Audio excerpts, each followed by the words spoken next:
gather round for the halftime chat. Old friends cracking jokes and talking stats. From life's little games to the greatest plays. Love and the stories from the old glory days. With Phyllis Hart and Coach Edd's cheer, we break it down every moment, dear. Life is a team and we've got the plan. Sports, love, and laughter, that's who we am.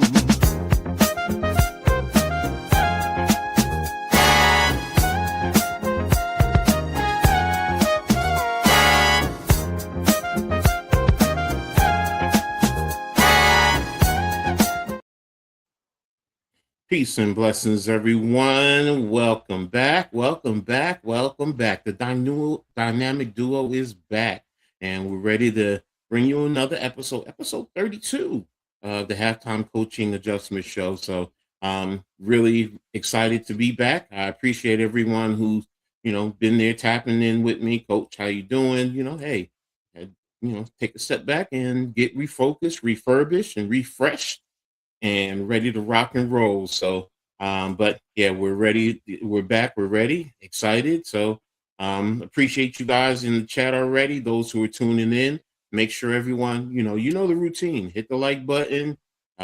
Share on all your social media platforms. Subscribe. As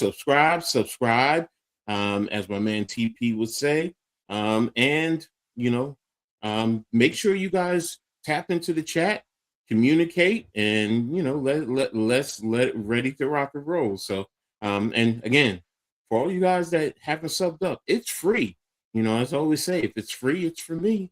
So hey, there you go. It doesn't cost you anything. Yeah, exactly. Doesn't cost you anything. So but here we go. So but I'm gonna check in with my brother right here. And how you doing today, Halftime? Doing good.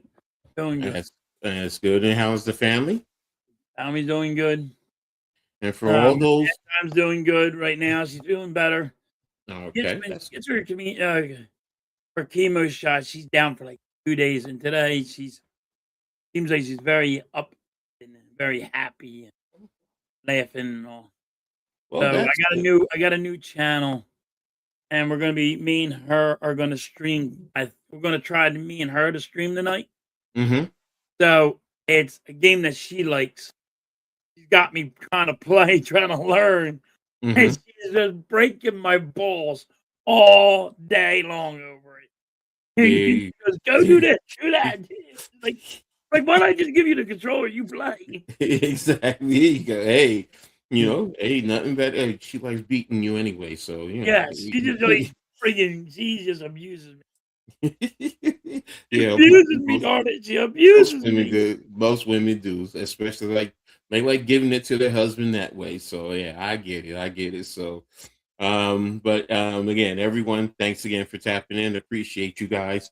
Got some good subjects to talk about, but let's tap into the chat. So what's up, Nick? As always, play that theme song. You love that theme song, brother. So and yes, we are back. Daniel Berry, thanks for tapping in, man. Really appreciate you always supporting us every step of the way. So, Arku, what is going on, brother? How are you, man? So, good, Arku. Appreciate you being here. Chad, you know how we do, bro. Yeah, clap, clap, smack, smack. So, there he is, the maestro. What is up, Mitch Kofsky? So, now I know some of you guys are trying to queue it up, but this is actually through my StreamYard, so I don't have those little elements. So I'm sorry, guys. So what's going on, El Capitan Rafael El Fucho? What's going on, brother? We're gonna have to get you some of those things on your StreamYard. Nah. Come on, like jelly cake and all that. Come on. Come on, we got that's a good one. That Chad would love that one. Jelly cake. Yeah, see? That's what we gotta do. We gotta get you guys. You gotta get your little freaking catchphrases going on. What's up, Merritt? Thanks for tapping in, man. We appreciate you, man. Good, sir. Chad saying what's up to Vic.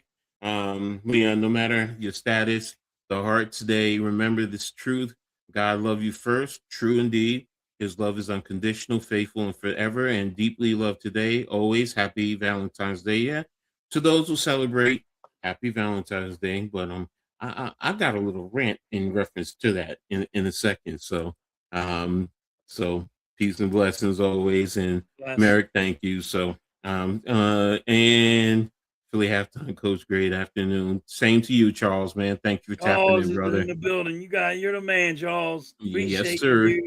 Here you go. He said it best. Hit that like button. So there you go. So I said I was going to rant a little bit about Valentine's Day, and I do have it. And don't want to take away from those who do celebrate and enjoy it. You do embrace it, go full out, do you. You know, for me, it's always been an antagonistic type of holiday. And here's why. My birthday is the day before. So yesterday was my birthday.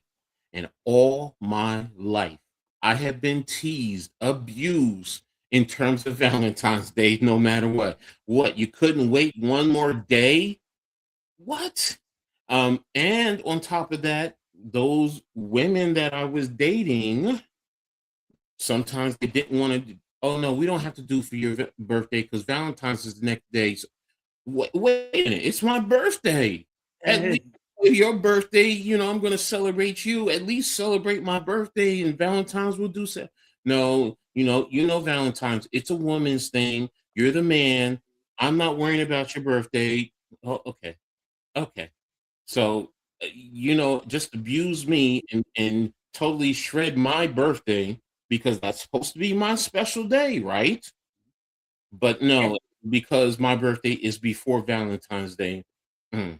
But all the names, oh, you're the big teddy bear, you're the love bear, all that stuff growing up. Imagine a kid, 13, 14, 15, getting teased because of Valentine's Day. Nah, man. I'm one of those ones who really don't like Valentine's Day. If I'm dating someone, I will do for her. But if you ask me, nah, Valentine's is not for me. Don't get. I'll tell late. Don't give me a card. My birthday is good enough. That's what I get. That's more important to me. Valentine's. Now. There's only one Valentine's gift that I really will never debate or fight down, and you can read between the lines where I'm going with that. Okay. The true real love doctor. Yeah, that part. Okay, yeah. I'll take that. But Listen, the everything else, sexy lingerie, don't get me wrong. yeah, exactly. And putting on the sexy lingerie and having a little doing Mhm, her time. There you go. mhm. Yeah, exactly. There you go.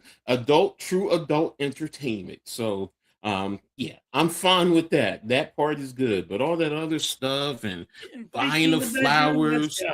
yeah, the flowers, the cakes, and then, you go out to dinner, you have to make special reservations. Sometimes you have to do it weeks, if not months in advance. Oh my gosh, come on. And then my Red dress birthday's cake. before, so, already I'm going to be broke because I'm prepping for Valentine's Day, so I can't even do something special for, no, man. Y'all can have This Valentine's. halftime don't even like it. Yeah, She don't even like Valentine's nah, Day. She's like, nah. keep your money. Go Mm-hmm. out to dinner. We go out to dinner whenever we want to go out to dinner. And Mm-hmm. be like, oh, I just started dating her. I want to go give her something for Valentine's. She goes, no, I don't like Mhm, Valentine's Day. I think it's a mhm. waste of money. I think it's just a not needed holiday. There was I was only like, you're the one. I'm like, I ain't gotta say get you Valentine's yeah. gift. Now Dude, there was one woman in my lifetime that I always did go all out for Valentine's. And the reason why also is because my birthday's on the 13th, hers was on the 19th.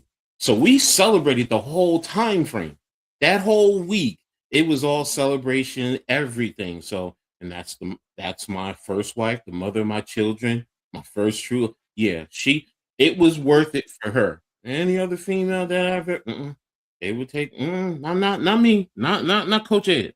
So, all right, that's my rant. I'm done with it. So there you have it. So, I know it's surprising this song being if I'm a day I before. think So I think a lot of look, people are like that anymore, that they don't hmm like thank you, Valentine's Lou. Day anymore.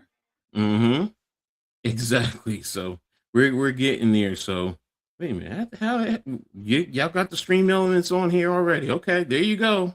You got it with halftime. So you didn't do it with me. I do think it's stupid. Yeah, see, there's Mrs. Halftime. She said it. I didn't mind going all out for women who go out for me, but I haven't. Yeah, most of them are like that. They don't want to do for the men. So, and I get it. You want your special day. To me, it's like it's your birthday. It's your Yeah. birthday. Let's celebrate. It's your birthday. Come on. But Today's Valentine's your Day, birthday. yeah, How and about you do Valentine's Day you? is another money grab. To really be honest with you, because That's all it is. They the they can. rank up the prices on the flowers. Mm-hmm. Flowers they would sell any other time, $10, $50. The, Candy the goes exactly. up $25 to $30 for a box of candy that should be like $7. Mm-hmm. Mm-hmm. Do you know back and man, I went to the local CVS because that's where sometimes the cards the cards that were $1 back then were $5, and on the 11th the cards were $1. On my Yeah, birthday, they were prepping and they were up to $5. The yeah, little crazy, Russell right? little candy boxes that you always have, whether it's in the heart or the little yellow box or whatever, like you said, they were a couple bucks. Yeah, they were up to $25. It's what? I'm like, Yep. okay, I get it. And then guess what? A couple of days after Valentine's Day, the prices go back down. Come on They're on now. sale, We're not. 50% off. Yeah, And it's like, exactly. and when it all matters is you say it's 50% off or 75% off. It's at the regular cost. Exactly. You're Exactly. not giving nobody a deal. Thank you, Mrs. Halftime. Yeah. Yeah, you're right. If you don't go waste a few $100. Yeah, exactly. Thank you, Nick. I really appreciate it. Glad to be back. So, and hey, yeah, it's missed. I missed. There are times I missed, but I had to take a break for a minute. Get refreshed and revitalized, and here I am. So, that's gonna. I'll be a guest on Mitch's morning show Monday. Talk. Okay, Nick. Definitely gonna tap in and see and be there to support you. But let's dive into the show today, and we're gonna start with the area, hockey, what's happening with the Flyers, Rangers, Devils, and who has the best chance of making the playoffs. Let me just go ahead and bring up the standings, and 'cause I have that all queued. And where is it? Where is it? Hockey, hockey, hockey. Here we go. So here we have the Eastern Conference. So, and in the metropolitan area where the locals are, Carolina's in first, Pittsburgh is in second, Islanders are in third, Blue Jackets, Capitals, and then the Flyers, Devils, and Rangers. Because when I took a look at it, and I remember earlier the Flyers and the Devils were, they were up there, and then I looked at it the other day, and I'm like, that's why I said, what happened? I mean, halftime, We talk to went on a me. big ass losing streak after we beat the friggin' Avalanche, which is Mm-hmm. a great team. It should be a Stanley Cup team, maybe, but Mm-hmm. they're gonna be deep in the playoffs. And after that, we just went on a losing streak. I think it was like 4 or 5 game losing streak. That hurt us. Mm. Again, I'm baffled because I was expecting at least to get at minimum two of the four teams, local teams in the playoffs. I remember you were saying that the Flyers were making the playoffs, so I was expecting that. I thought the Devils were going to be the other one. The Rangers I heard were a little bit shaky, and the Islanders were like that borderline third team. So, and like I said, in literally We a gotta month. make a move, coach. Hmm We need an offense. We need a captain. We need a center. We need a captain. We need a friggin' because he shouldn't have the C on his chest. We need a center that can actually win faceoffs because we're bad at it. Mm-hmm. We need defensemen because can't get the puck out of our own zone, and we get beat up. Like we used to be the bullies, and we're not the bullies no more. The Flyers ain't the bullies no more Mm. because they were trying to go fast. Mm-hmm. Well, that's not the way the Flyers. You're trying to be fast, but you're also trying to be big. You know what I mean? But the guys that they have big can't hit. You know? Mm-hmm. So Mm-hmm. there's a lot of issues over there. It ain't. I know a lot of people want to just blame Rick Tocchet, but not just him. You got to see what Danny Briere does. You know, making moves, and he has to Okay. wake up and make moves. You need a goddamn backup goalie. Mm-hmm. Mm-hmm. Mm-hmm. I mean, there's a lot. There's a lot the Flyers have to do. Chad says, Miss Saffron, too bad we didn't have any silly string to spray on Philly to celebrate my belated birthday. That would have been funny, yeah. Let's do it hockey time. The Flyers suck. Halftime is officially joining Vic and Blaze and I Penguins fan base, right, Vic? No, no, no, never. Never. That's like going to be a Dallas Cowboy fan. Oh gosh. Never. Oh gosh. Never will be Yes, a Penguins fan. That's big. That's big. What do And you what it know? is to me, it's like when I like being a Dallas Cowboy fan. Mm-hmm. I can't do it. I just can't. Mm-hmm. Mm-hmm. What about the other local teams? Do you have any intel on what's happening with them? Um, The Devils, the Islanders, or the Rangers? Islanders are good. Islanders are a good team. Oh Flyers yeah. still have a chance to make it in there, but it's slim. Mm-hmm. Slim pickings for the Flyers. They got to come up with some W's, not just a point going in overtime. They got to get more. They got to get wins, Mm-hmm. right? Yeah, from the jump street. They got to get the win instead of going overtime and lose it and saying, "Oh, we're going to point you to death." You got to get some wins with that. Now Nick says he's Or the also Flyers, but now the Flyers need. I believe the Flyers need the Islanders and the Blue Jackets to actually lose like 2 or 3 games to actually be in the playoffs. well. It looks like their point total. They're tied with the Blue Jackets. And they need So them to lose. Both teams, they need both teams to lose a couple of games, and the Flyers need to outright win. got you. Yeah, it looks like the Hurricanes are blowing everyone away with 78 points. They're never going to catch them. Yeah, and then They're a good team. you got the Penguins at 70, like I said, and with I'm sorry, I said the Tide. It's the Capital. I do apologize. The Flyers are 4 points behind the Blue Jackets and the Capital. So I see where you're coming from, and Penguins 9 are a behind good the. team this year. I'm Nobody sorry. really thought they were going to be as good as they are because Mm-hmm. they went younger, but they're Mm-hmm. a good team. Now Nick says that there's also a lack of depth with the Flyers. Yes. Okay. And Yeah, that's there's where lack of depth. when isn't there like a trade deadline or something? Has that already Yeah, happened? the trade deadline, I believe, is in March. Okay. I forget. It's somewhere in March. It's Mm-hmm. coming up. Lou says the Flyers coach was doing fine early in the season, then the losing streak. Now all of a sudden he sucks. I don't even think you can evaluate the coach that fast. It's only between half the season. This is about the players. Right. Like So. Mitchkov is fucking doing horrible. Mm-hmm.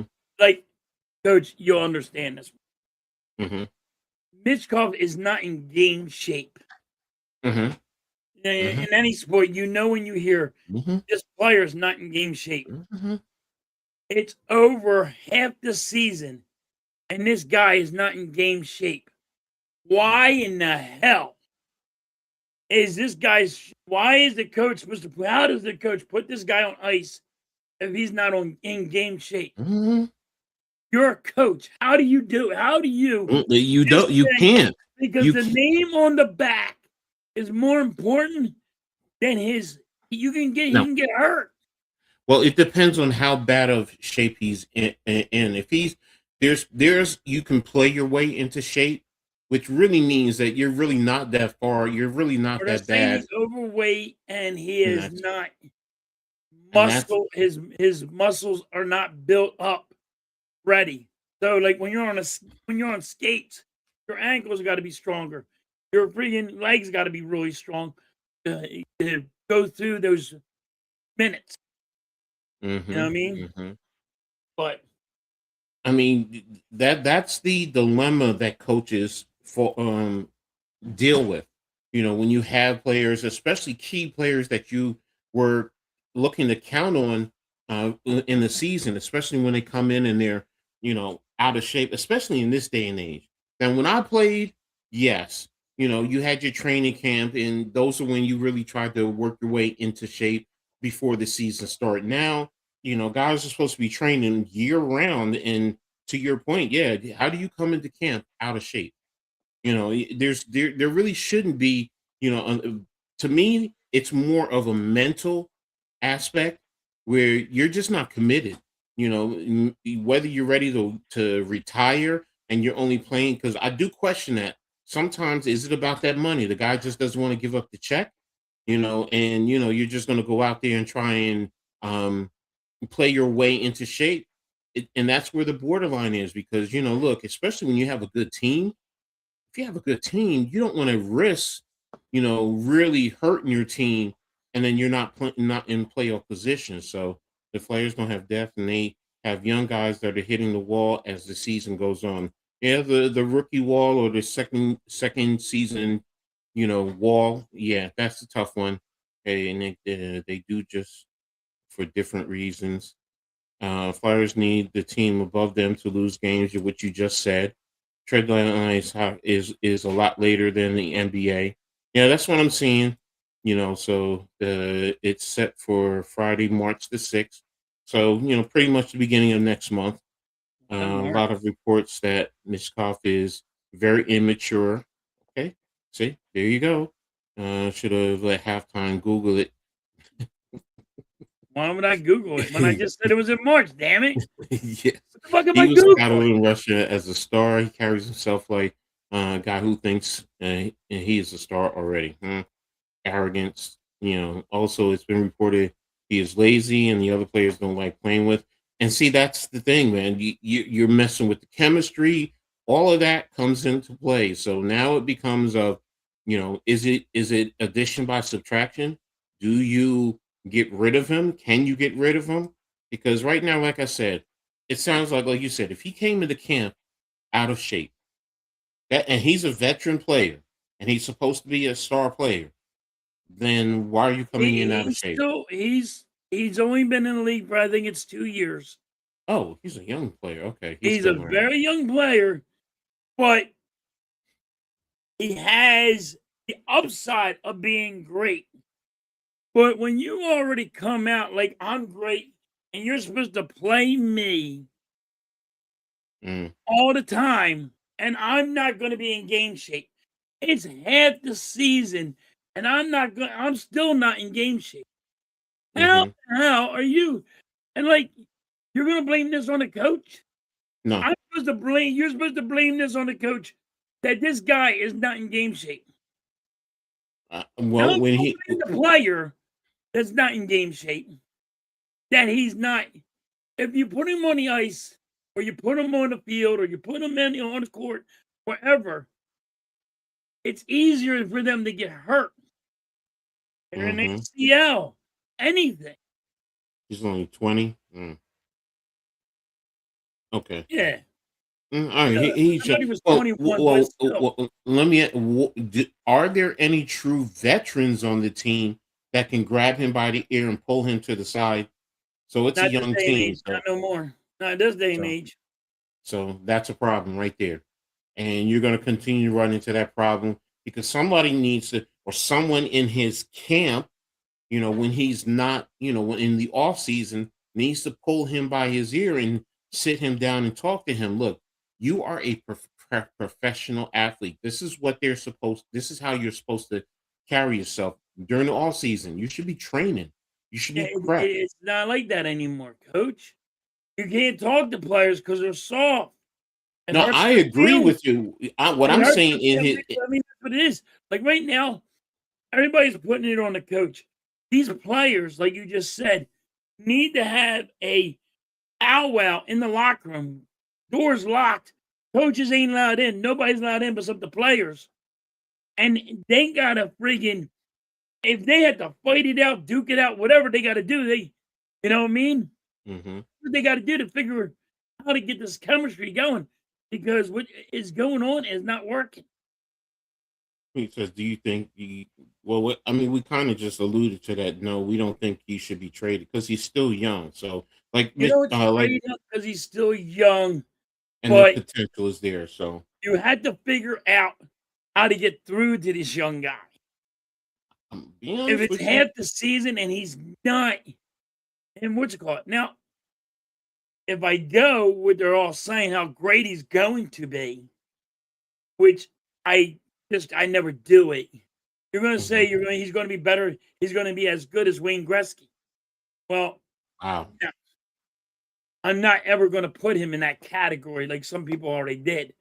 Because Wayne Gretzky, you didn't have to go and tap him on the shoulder and say, "Hey, you're not in game shape, so you can't play." Well, I mean, we'll see. I mean, personally speaking, if you have a young team, you need to find whether you trade for a veteran who's been in the league that can garner the respect and can at least talk to the kids in how to carry themselves and how to work and what they need to do because like you said, you're going to be playing yourself, and if you continue to lose, then you're building a culture or an environment of consistent losing, and before you know it, a losing streak, players are going to tap out, and you're going to continue that cycle, and as fans, you guys are going to be frustrated. Eventually you are going to say, fire the coach, fire the GM, get rid of these players, get it a clean straight, get it, strip it all the way down and start all over, and get you a veteran, because I always do believe you always need to have that one key veteran, even if he's not a key player. He gets you a little closing minutes in any sport, and this is any sport. That's what you need. When I coached, we had a guy like that, and he was legitimately, he's 2 years older than me, and he was Right. playing. Even now, till this day, he's in his 60s playing football. So a minor league semi-pro, but he's playing. But the level, So if of, he's in game shape and he's good at it, but it's also more about his veteran leadership because teams want him on, because throughout all the leagues, he's well respected and players listen to him. So, and that's what I mean by young players who coming into any game. You want to have that veteran, yes, because they don't know everything. They're going to think they know everything. He's out there on the field with you. You see a 60-year-old man out there working out with you, playing with you. You start to oh well, he can't play. No, no, he's out here with me. In practice. If he does get in the game, he's taking those hard hits. So now their level of oh, he can't play well, they see he can play. So now their ears are opening, and that's what you need, that type of player. And I always believe that every team needs to have at least one of those types of guys. I'm not saying pay him top of the market value, but you know what? You need to have that veteran where the players are, at least when he stands up, the whole locker room gets quiet because everybody has to hear what he has to say and they listen to him. And that's what it sounds like the Flyers need. They need that type of a veteran who can, you know what, pull this guy to the side, sit down with him, after a game, pop a beer or something. Look, man, this is what you need to do. You're a veteran. You have all the talent in the world. Don't waste it. Seriously, don't waste it. Don't turn around and in 15 years you're looking back and you're what ifing it because you didn't do what you needed to do now to get your talent and to capitalize on your abilities as a player. So it's going to be intriguing. Now I'm back. We're going to be watching a little bit more. Because I'm intrigued to see what's happening with the Devils. 26 Hmm? games or 23 games left Okay. in the season. Mm-hmm. Mm-hmm. I think that's what it is. I think that's the number. Okay. Maybe it's more, but I think that's the roundabout number. What's the normal games that you play in a season? Huh? How many games do they play in the I think it was season? like 86. Okay, 86. The Flyers have already played 71. Wait a minute, 86. Oh no, it's 25 and 20. 25 and 20. So they played. Oh no, they played. Wait a minute, is that? Oh, it's 82 games. They've played. Okay, the game plays. They played 56. So if it's 82, they have another 26 games to play. Yeah. Okay. Okay. There you go. They play 82 just like the NBA. Okay, there we go. So we're gonna be stay tapped in, and we're gonna see what happens as we go along. So good talk there. They're on an Olympic break, right? Break now, obviously. Right. Okay. Well, we'll see what happens as we go along. So now we're gonna go ahead and transition over to the baseball, and we're gonna talk about both the Yankees and the Phillies all season. Your head just went. We gotta talk about the Phillies that didn't do a goddamn thing. Oh, bro, I understand. So, let me see. We're gonna pull up. You mean to tell me the Pirates are gonna do more than the Yankees and the fucking Phillies? And here we go with the Phillies. These are their recent notable off-season dealings, where they have free agents as Walker Buehler, as Castellanos, we know is already gone, Max Kepler, and then they acquire Scherzer re-signed, CJ Riamalto resigned. Yeah. Keller's you signed to a 2-year deal. Adalis Garcia 1 year. Jonathan Bolin was traded. You got a Kyle Buckus with the trade with the Diamondbacks, Zach Pop, and Dylan Moore. Those are the deals that you have in terms of acquisitions and subtractions.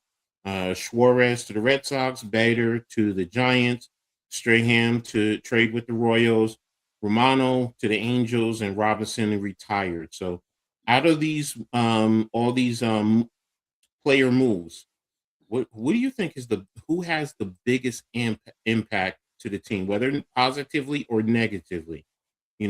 Whether it's the free agents. Okay, losing. Mm-hmm. You're losing Ranger Suarez was a big blow. I get Okay. a lot of people are like, "Oh, he got injured, and he didn't have the same stuff that everybody's seen him having, Mm-hmm. and that went down." Losing Bader as your center fielder, which he's top notch, and you know you lost him for, Coach. Lost what the Phillies lost him for the same amount of money Hmm? that they went and paid him. He just Mm-hmm. wanted the same amount of money. I think it was only $10 million, and you just let him walk. You could have got him a contract, 4 years, 3 years for $10 million. He would have been okay with it. Like he wants $10 million a year, $10 million a year. Give him a $40 million contract. Give him 4 years. All he wanted. And you lost a great center fielder. Yeah, I think Harrison Bader played for the Yankees too. Yeah. So we have lost in this offseason. Kyle Schwarber gets 5 years, right? It's $150 million, which I said we were going to overpay him, Coach, and we overpaid him. Everybody better hope that he hits 60 home runs, 200 RBIs, and it's like he's going to have like he had it last year. That never happens, but you know what happens, Coach? Yeah. 1 year you play for your money, your contract, Mm-hmm. You get your contract, and the next year, your ass. Agreed. It is always like that. You know, when they're playing for that money, you get the best out of them, and you know, just only sometimes the elite understand how to transit or carry that type of mentality. You know, after getting the money, but you know, standard players, yeah, you're right, and I understand where you're coming from with Schwarber. You know, because you did say it. You know, in a 5-year deal, you know, does sound like it is a long deal. You know, because he's how old is he again? He's like early 30s, right? Yeah, early 30s. Yeah, so I you think know he's you yeah, I think he's like yeah, he's in the early 30s. so you Like, figure if he and 30. people don't like the JT Remuto one. You paid for his defense, not his bat. People are worried about his bat. Mhm. You paid him for his knowledge to know how to handle a pitcher. And you have a guy that is probably still the best pickoff guy in the league, best pickoff catcher in the league. I Mhm. mean, that's why you signed the JT Remuto. That's why you needed to sign him back. He knows how to handle pitcher and Yeah, how to calm them down and put them in their zone. that's always key. You know, you can go out through the course of all baseball. Any elite pitcher always had a very good, if not an elite catcher. You Yes. know, because he helped call the game. He can study the hitter. He knows what the hitter is doing. Don't forget some of the simplest things. He's right there in the box, and he can see where the batter is set up, so he knows how to attack him. And if you have a good scouting report, you know what his strengths and his weaknesses are. You can kind of feel how if he's leaning a little bit more on his back leg or on his front leg, you know, how you can, you know, really get him with certain pitches. So I agree with you there. You always need, you know, that elite catcher, you know, because that helps your pitcher, you know, because it's not just the pitcher just going up there and throwing the baseball. You need the catcher. One of the simplest things, framing a pitch. How many times have we seen you're like, no, that pitch is outside, but the catcher framed But it it's right on the perfect. line. It's right on the line. And that's Exactly. because your catcher knows how the umpire behind Mm-hmm. you is calling a game. Mm-hmm. So he says, yo, put it here, and that's it. And he goes, all right, we got him. Even though a Now, lot of people have said that was a ball, this catcher behind me thinks it's a strike. mm-hmm. And I'm using his eye. Well, see, And I'm moving the things around for this catcher. I mean, for the umpire, too. and, and It's common how people are like, well, the catcher is not hitting. A lot of catchers don't hit. no, it's very rare you have you. That's why when you do have a catcher that hit, you know, you know, they're put on a higher pedestal. You know, they're there for their defense and how they Yes. call the game and solidifying up the middle because you know there's always the catcher, the pitcher, the shortstop, and the second baseman and the center fielder. Those are your key players in baseball more than anything. So, The catcher um, is also telling something when he gets in the stance, he's already telling the outfield to come in, to go out, to maybe he needs a shortstop to go over a little bit, and mhm, he's giving them signs for this. mhm, Catcher is running a lot of shit out there. People don't understand. He thinks just swinging a bat and catching a ball back there. There's a lot of movement because maybe you need a double play, and they're trying mhm, to get this guy to hit it to the shortstop so they can get to the mhm, double play. mhm, mhm, Catchers mhm. do a lot more than people think, Yes, and they do. JT's good at it. I'm glad to see Exactly. they got him back, but Well, I have a question for you because with Bader being gone, is Garcia, is he good enough? Is he a center fielder? Can he? no, he's going to be the right fielder. Crawford's going to be the center, the rookie. They're gonna bring up they brought up Crawford, and he's gonna be the center fielder. So you're putting the center. Garcia is done. I hate to say this. He's injury prone.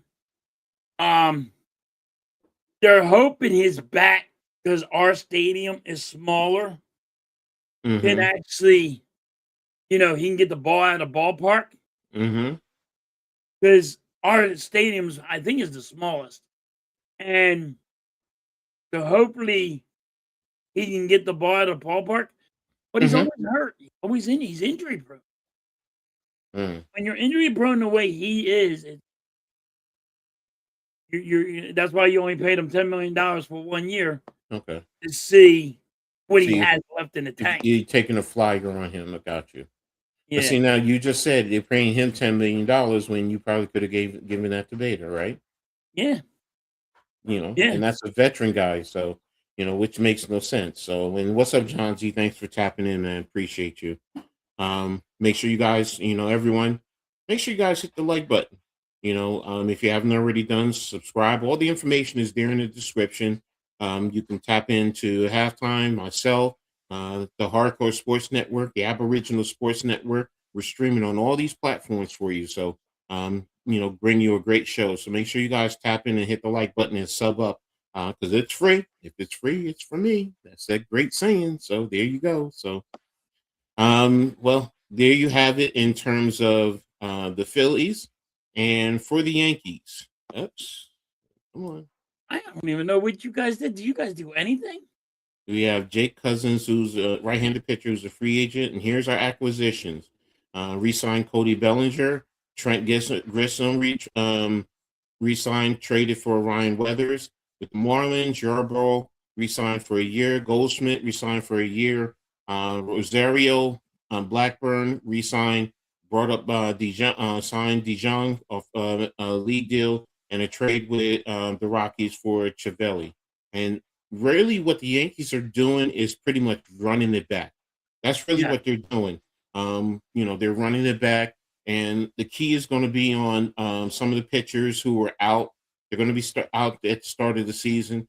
But talking with NYG about this on Wednesday, when you really think about it, the Yankees were tied with the Blue Jays for the top position in the American League. So realistically, as much as yeah, we but injuries complain, hurt you, right? yes, injuries what really hurt, but we were still, and that's the thing. Think about that.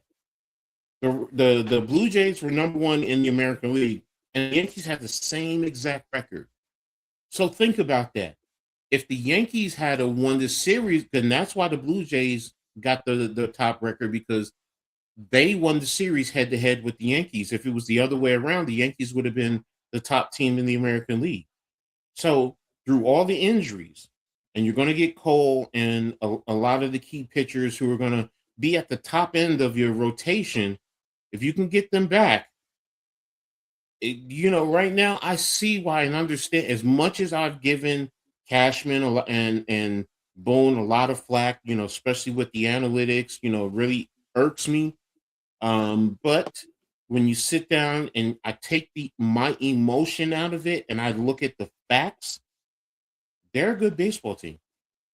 They really are. And now are they at the Dodgers level right now? That's something for debate. But remember, the Blue Jays went toe to toe with the Dodgers. So Right. if the Yankees can get there, especially their pitching, if they can solidify their pitching, and you don't have those injuries that are devastating. If you have a little nick here or there, maybe you sit a guy for a game or two just to give him a break because it is a long season. You could be right back there competing for the American League, East. Now, the East is going to be tough because the Blue Jays are going to be tough. The Red Sox have stepped up their game. The Orioles have stepped up their game. And the Rays always seem, no matter what, they could be at the bottom of the division, but they always give the Yankees trouble. So, and the American League is not murderer's row outside of the AL East. No. I mean, you got Seattle, who's, um, who's a good team. Houston, the You- cheaters, you- they're still a team that you got to respect. I mean, they, yes, are cool. What's up, Iman? Thanks for tapping in. Yes, they have fundamental issues. I agree with that. But even with all these issues, they're still one of the top teams in the American League. And if that's the case, That's the only thing I thought hurt the Yankees. You had so many injuries. yes. And that's the thing. If you can play through that, because Cole and I forgot who's the other one. One of their key starters. I think their number 3 starter. They're going to be out at the start of the season. But if you get them in, you work them in slowly towards the end of the season, because that's really what you need them for. And they kind of play the way they did. Now, Aaron Boone is going to be key to everything with the Yankees. And if you can get Stanton to give you a little bit of what he gave you last year, I mean, they have a good squad. They really do. Now as a Yankee fan, my expectation is championship or bust. I mean, thank you, George Steinbrenner. That's what you groomed us for as fans. 27 championships through the course of the Major League history. No one else is close. So, yes, our expectations, are a little bit out there as Yankees fans, but as a fan, that's what you want. You want your team competing for championships.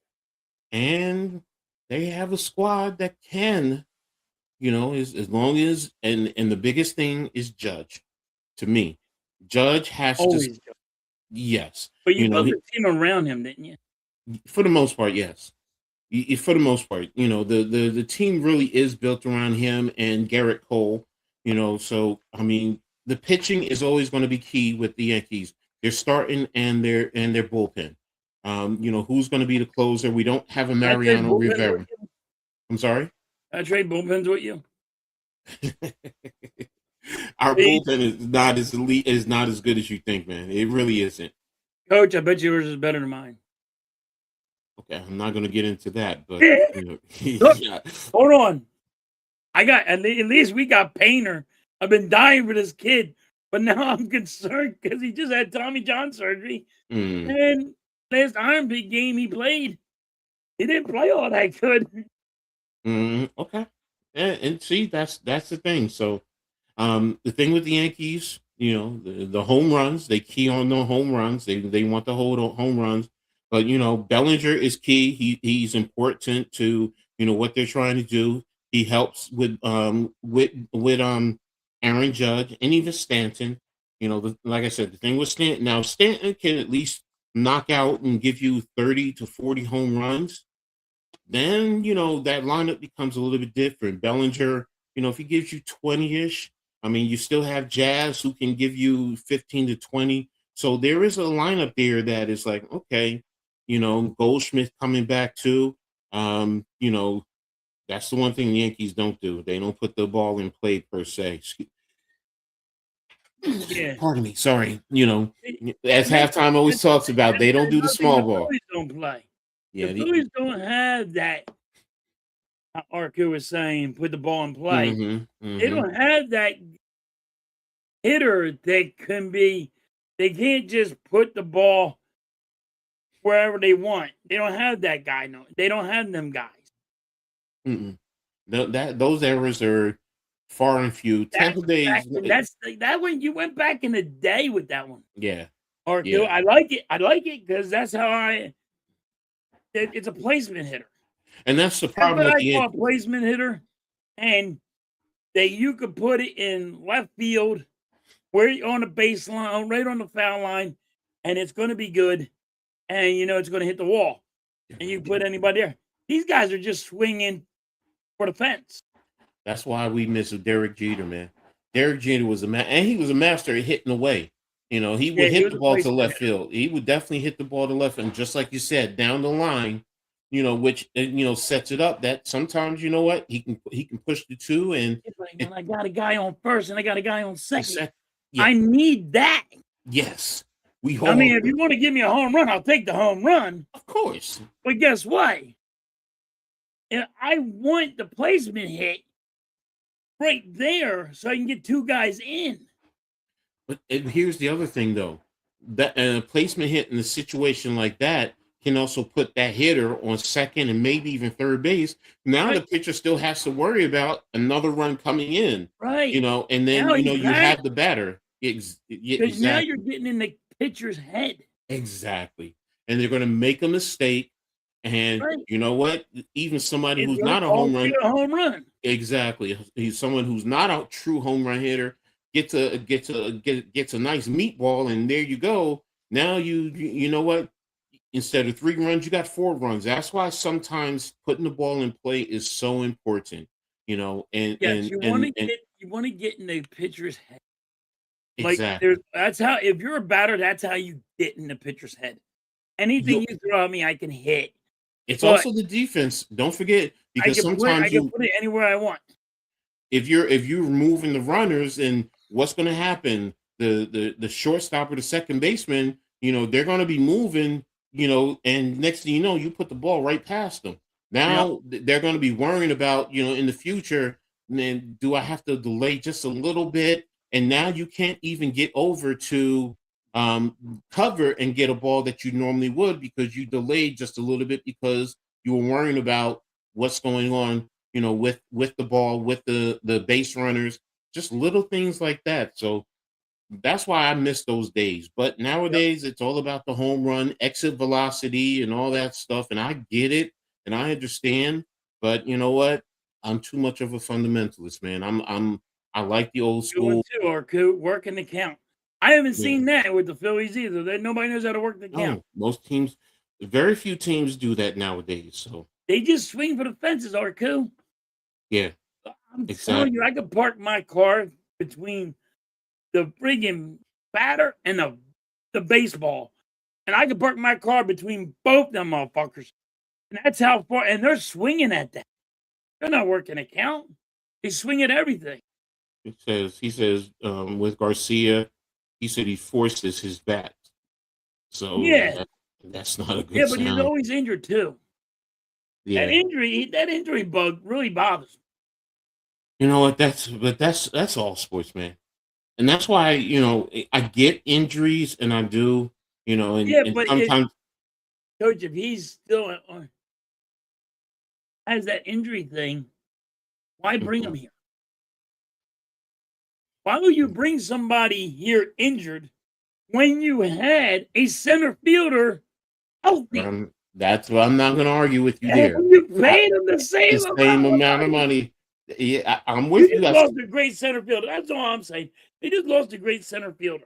But what it sounds like, they wanted to play the young guy. That's why they let him go. Because you said it. They brought up the young guy. They brought all the young guys up Yeah. because why, coach? Keeper. They're the favorites, Chauncey, to win it all. I have to be honest.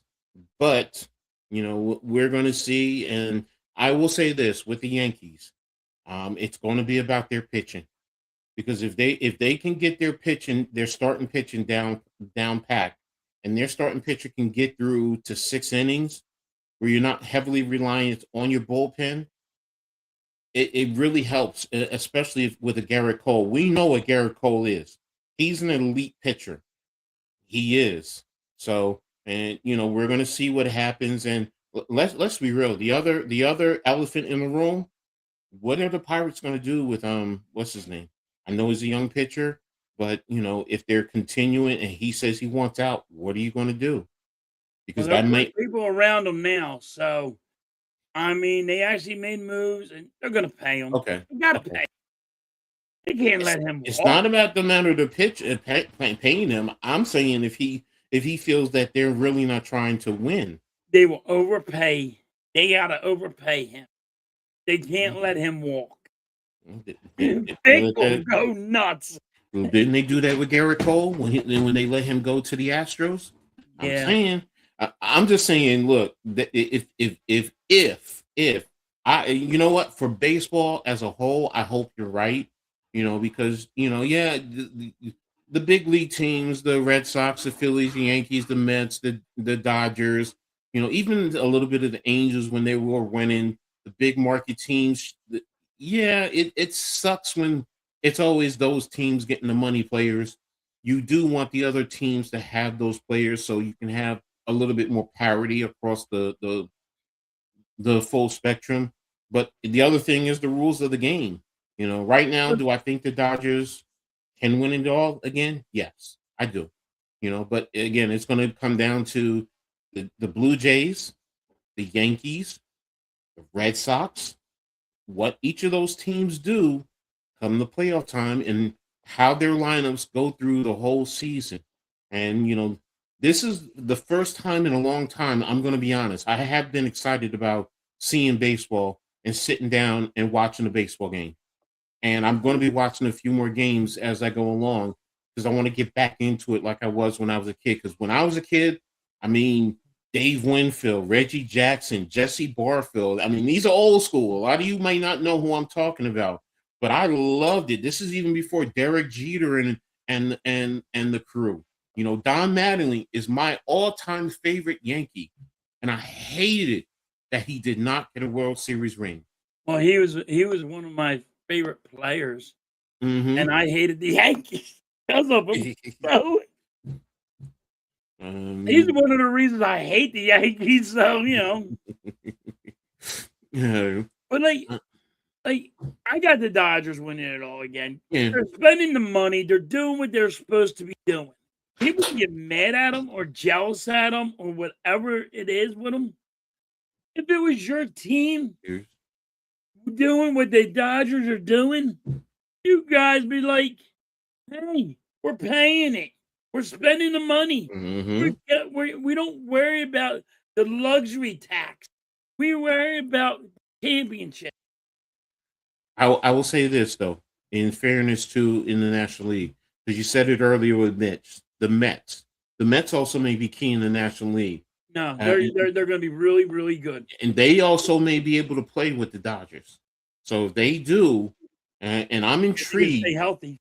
Yeah, if they can stay healthy. And if Soto definitely doesn't start slow like he did last year. Yes.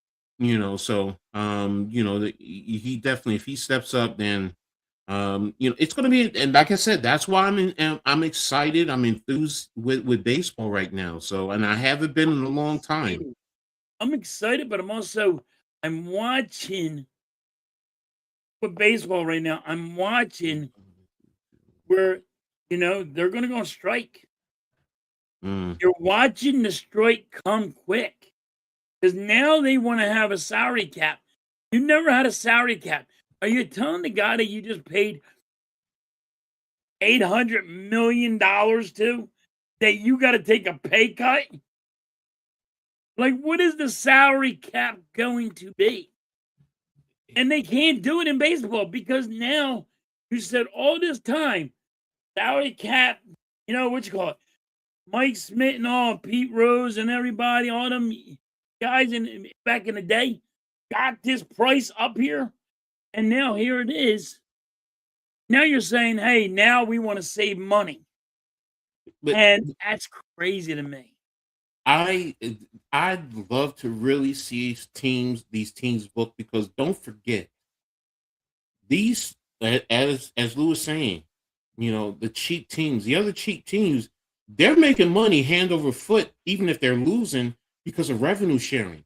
Because the penalties they get to share in that, where the Dodgers, the Yankees, the Phillies, the Mets. They're the ones paying that tax. And that's where you're getting that money. They're making so much money that, they can afford to do that. Now, if you put in a true salary cap, they're not going to be making that money. And guess what's going to happen?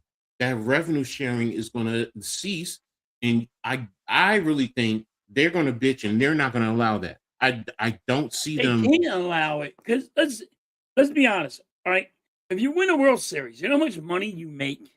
Yes. It's $6 billion. Yes. Now, for a guy a team that comes under it, they make like $4 billion. That's shirts, that's everything from the World Series. And then you got whoever makes the playoffs, they're in the $1 billion, $2 billion.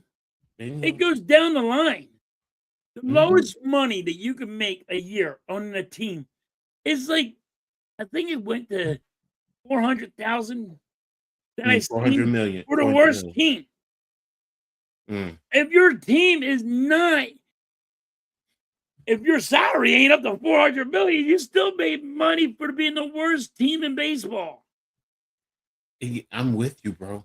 I all sports. I'm with you in everything. They're making money hand over foot. So you're going to put them on salary. Now you're going to put a salary cap here.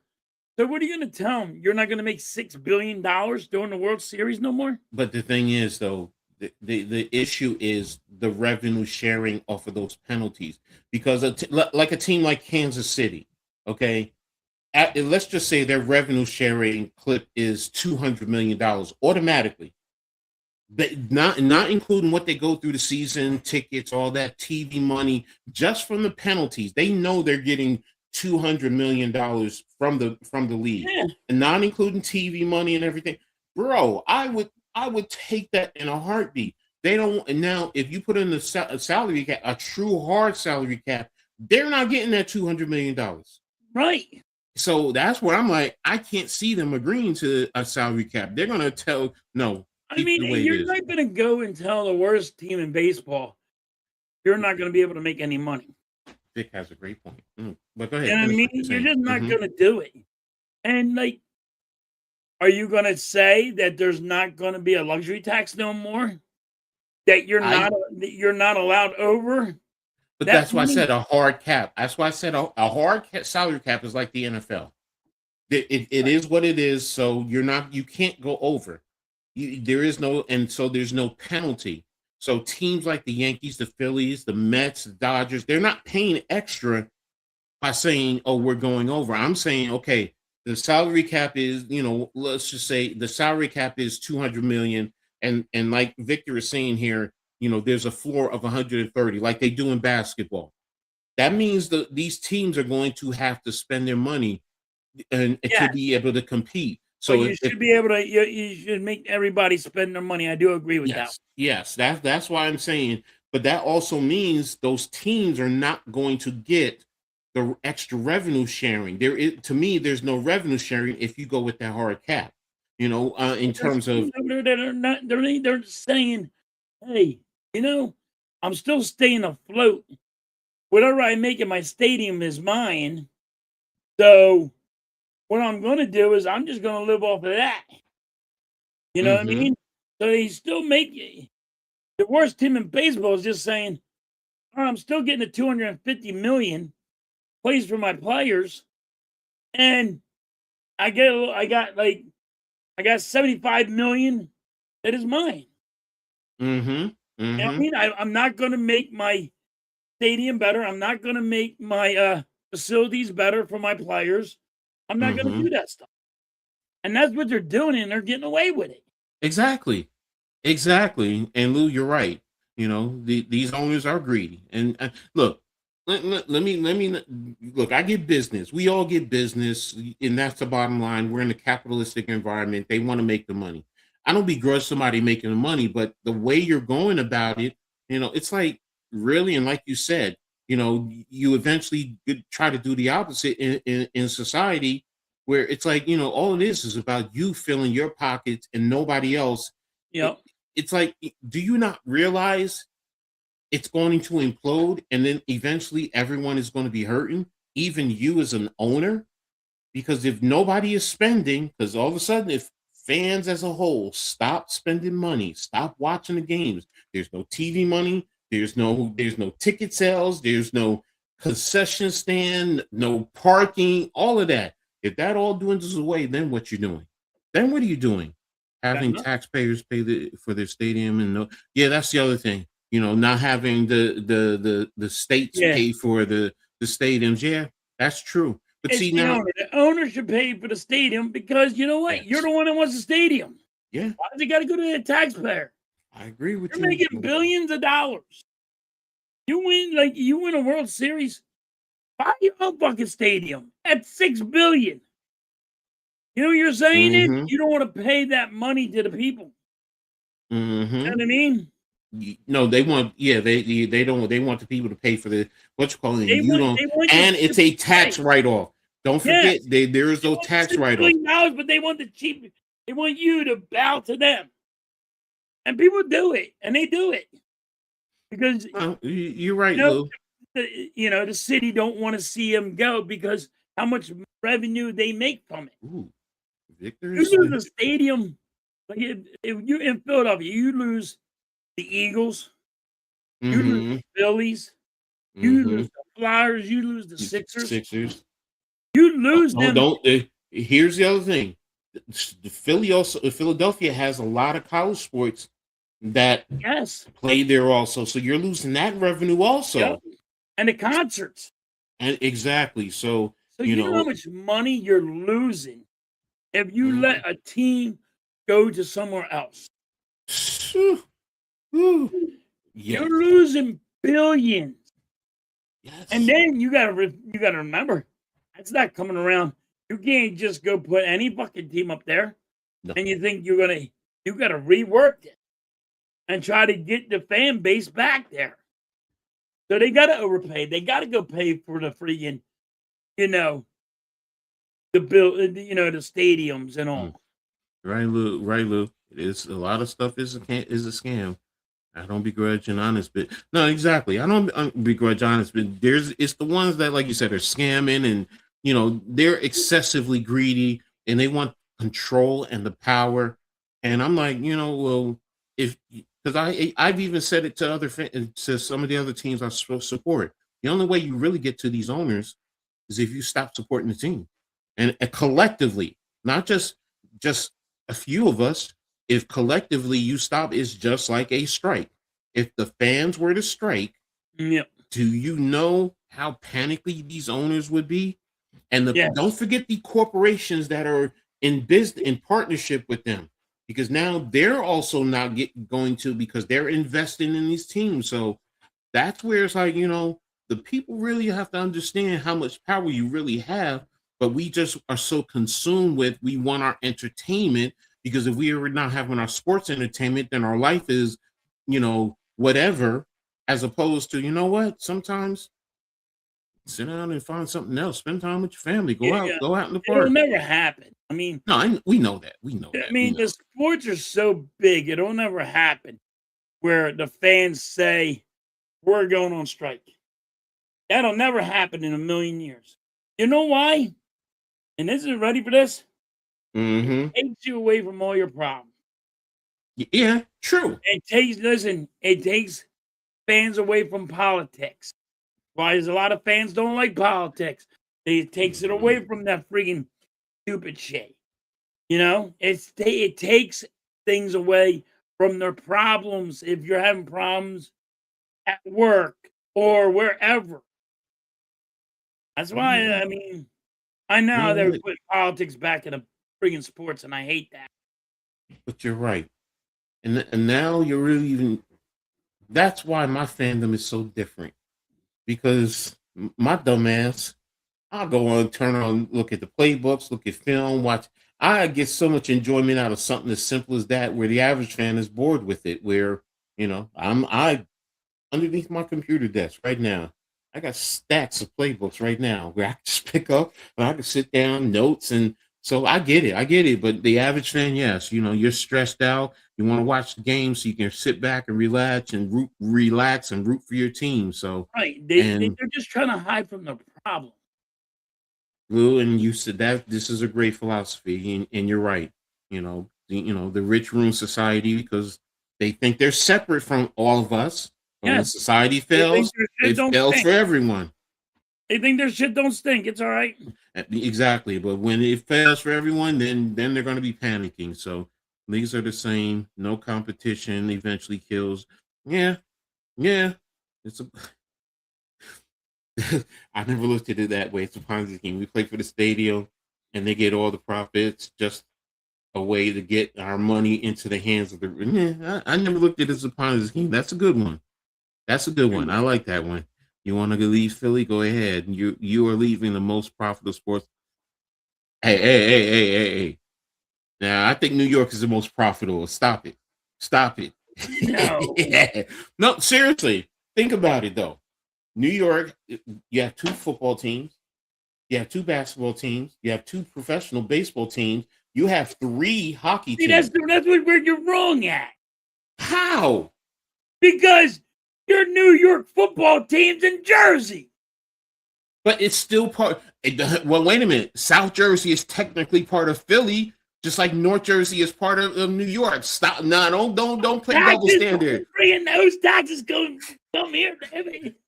Don't give me that double standard, man. You're not allowed to have it. Jersey is North Jersey, and that's part of New York. South Jersey is part of Philly. So it's the same way, bro. It's the same thing. So the most profitable is New York. Most of the businesses are here. The money businesses are here. So if you link up and going to Wall Street and you as a professional sports team, come on, man.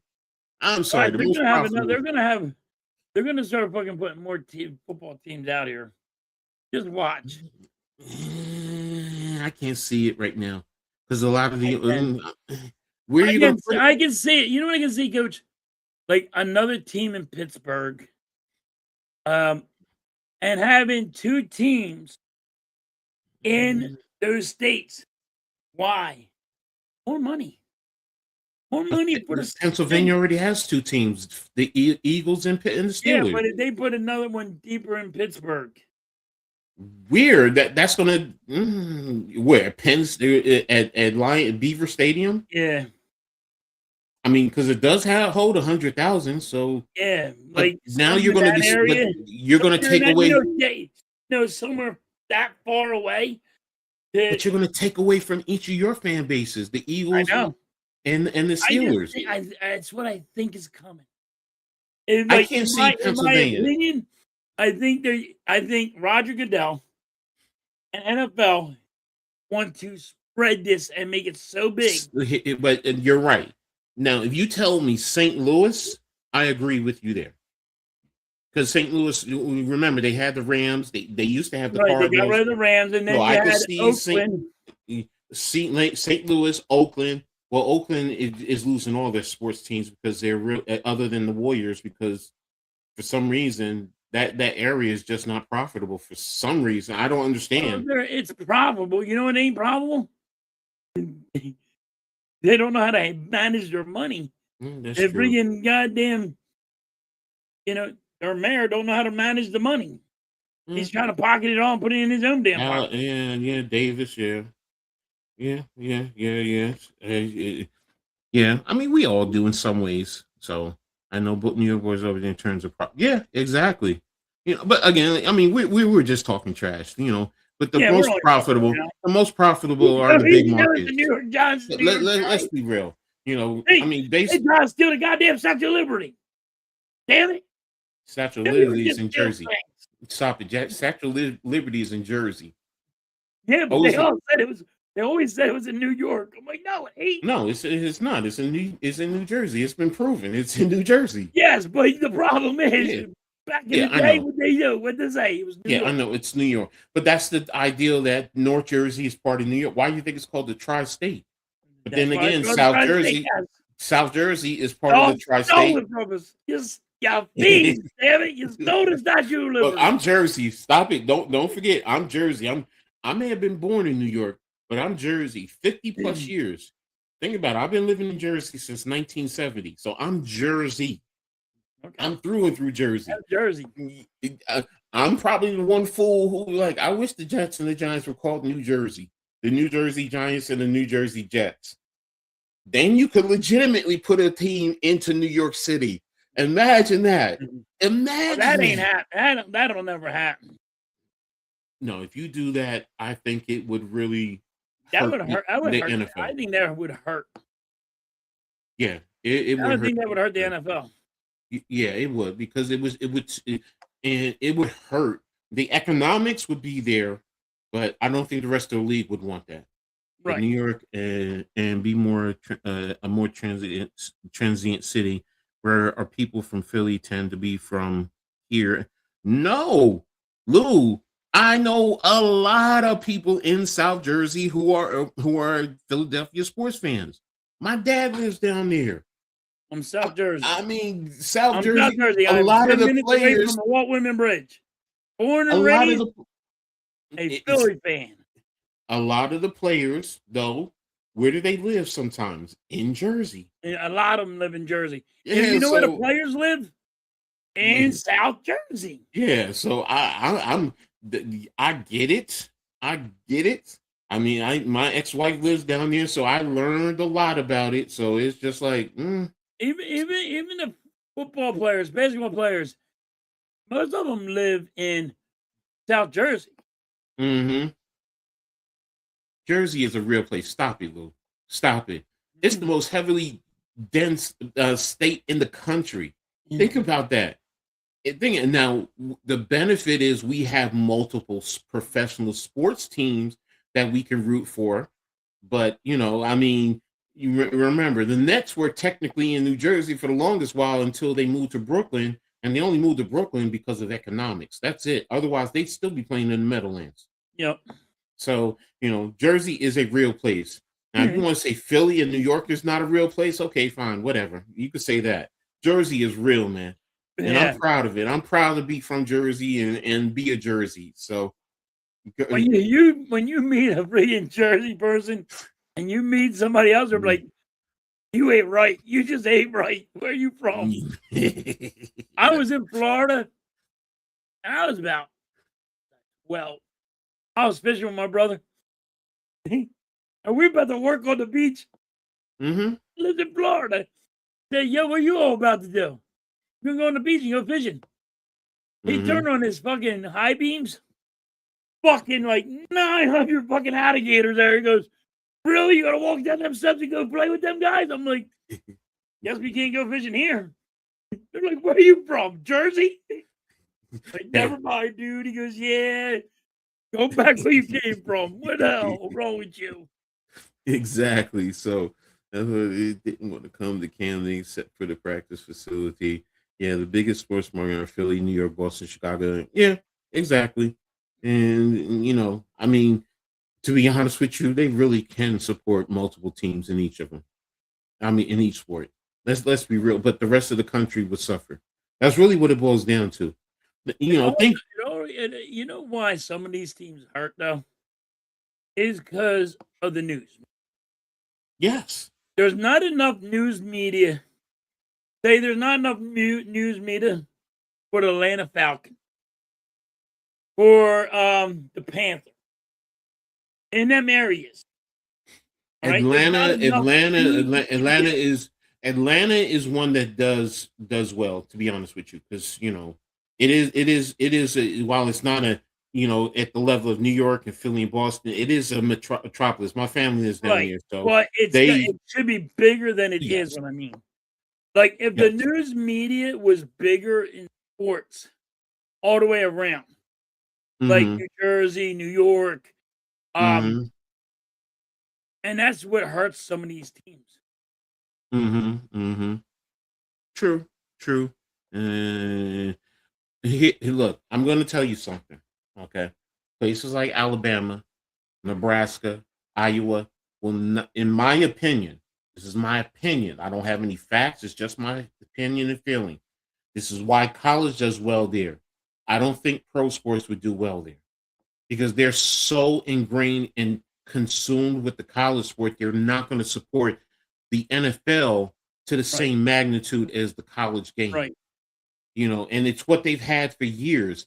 It's kind of why, look, I'm a Rutgers Scarlet Knight fan. One of the issues that the Scarlet Knights deal with, they have multiple, and I'm not just talking about two. You got New York, and then you got Philly to the south, where Rutgers is located in central New Jersey. They're literally 45 minutes from New York, an hour and 15 minutes from Philly. Yeah. So in terms of media coverage, unless something big happens, then the New York and Philly markets come into play in terms of media coverage. But overall, on a consistent basis, no, they won't. Now, teams out there in the South and places like that, no, Alabama will not do well. I agree with you on that. I don't think like having an NFL football stadium in Alabama. Yeah, I don't think it survived because how big the college is. Okay, well, I got you. Okay. Yeah. In that's the thing. So I mean, I was raised in Philly. Damn it, I wasn't born in Philly, but I was raised there. My grandma lived there. Well, yes, it does. It has other populations, but New York in itself, New York City alone is, I mean, what is it, 7-8 million people just in the city, in the boroughs? Yeah. And that's not including Long Island and Staten Island. Yeah, you're not talking about, you're not talking about I mean, so. It's a matter of fact, New York's overpopulated. Yeah. That's why they have buses and fucking trains. Mm-hmm. But they take more than cars. Dude, you gotta Mm-hmm. in New York, you got to pay to park your car on the street. Mm-hmm. You know what I Mm-hmm. mean? You just can't pay park your car anywhere. Look, Jay. Yeah, I mean, it's interesting. It's interesting. Some people are. Well, I mean, look, New York fans are all over, man. I'm gonna be brutally honest. I think New York has every a fan of every sports team in the country. Seriously.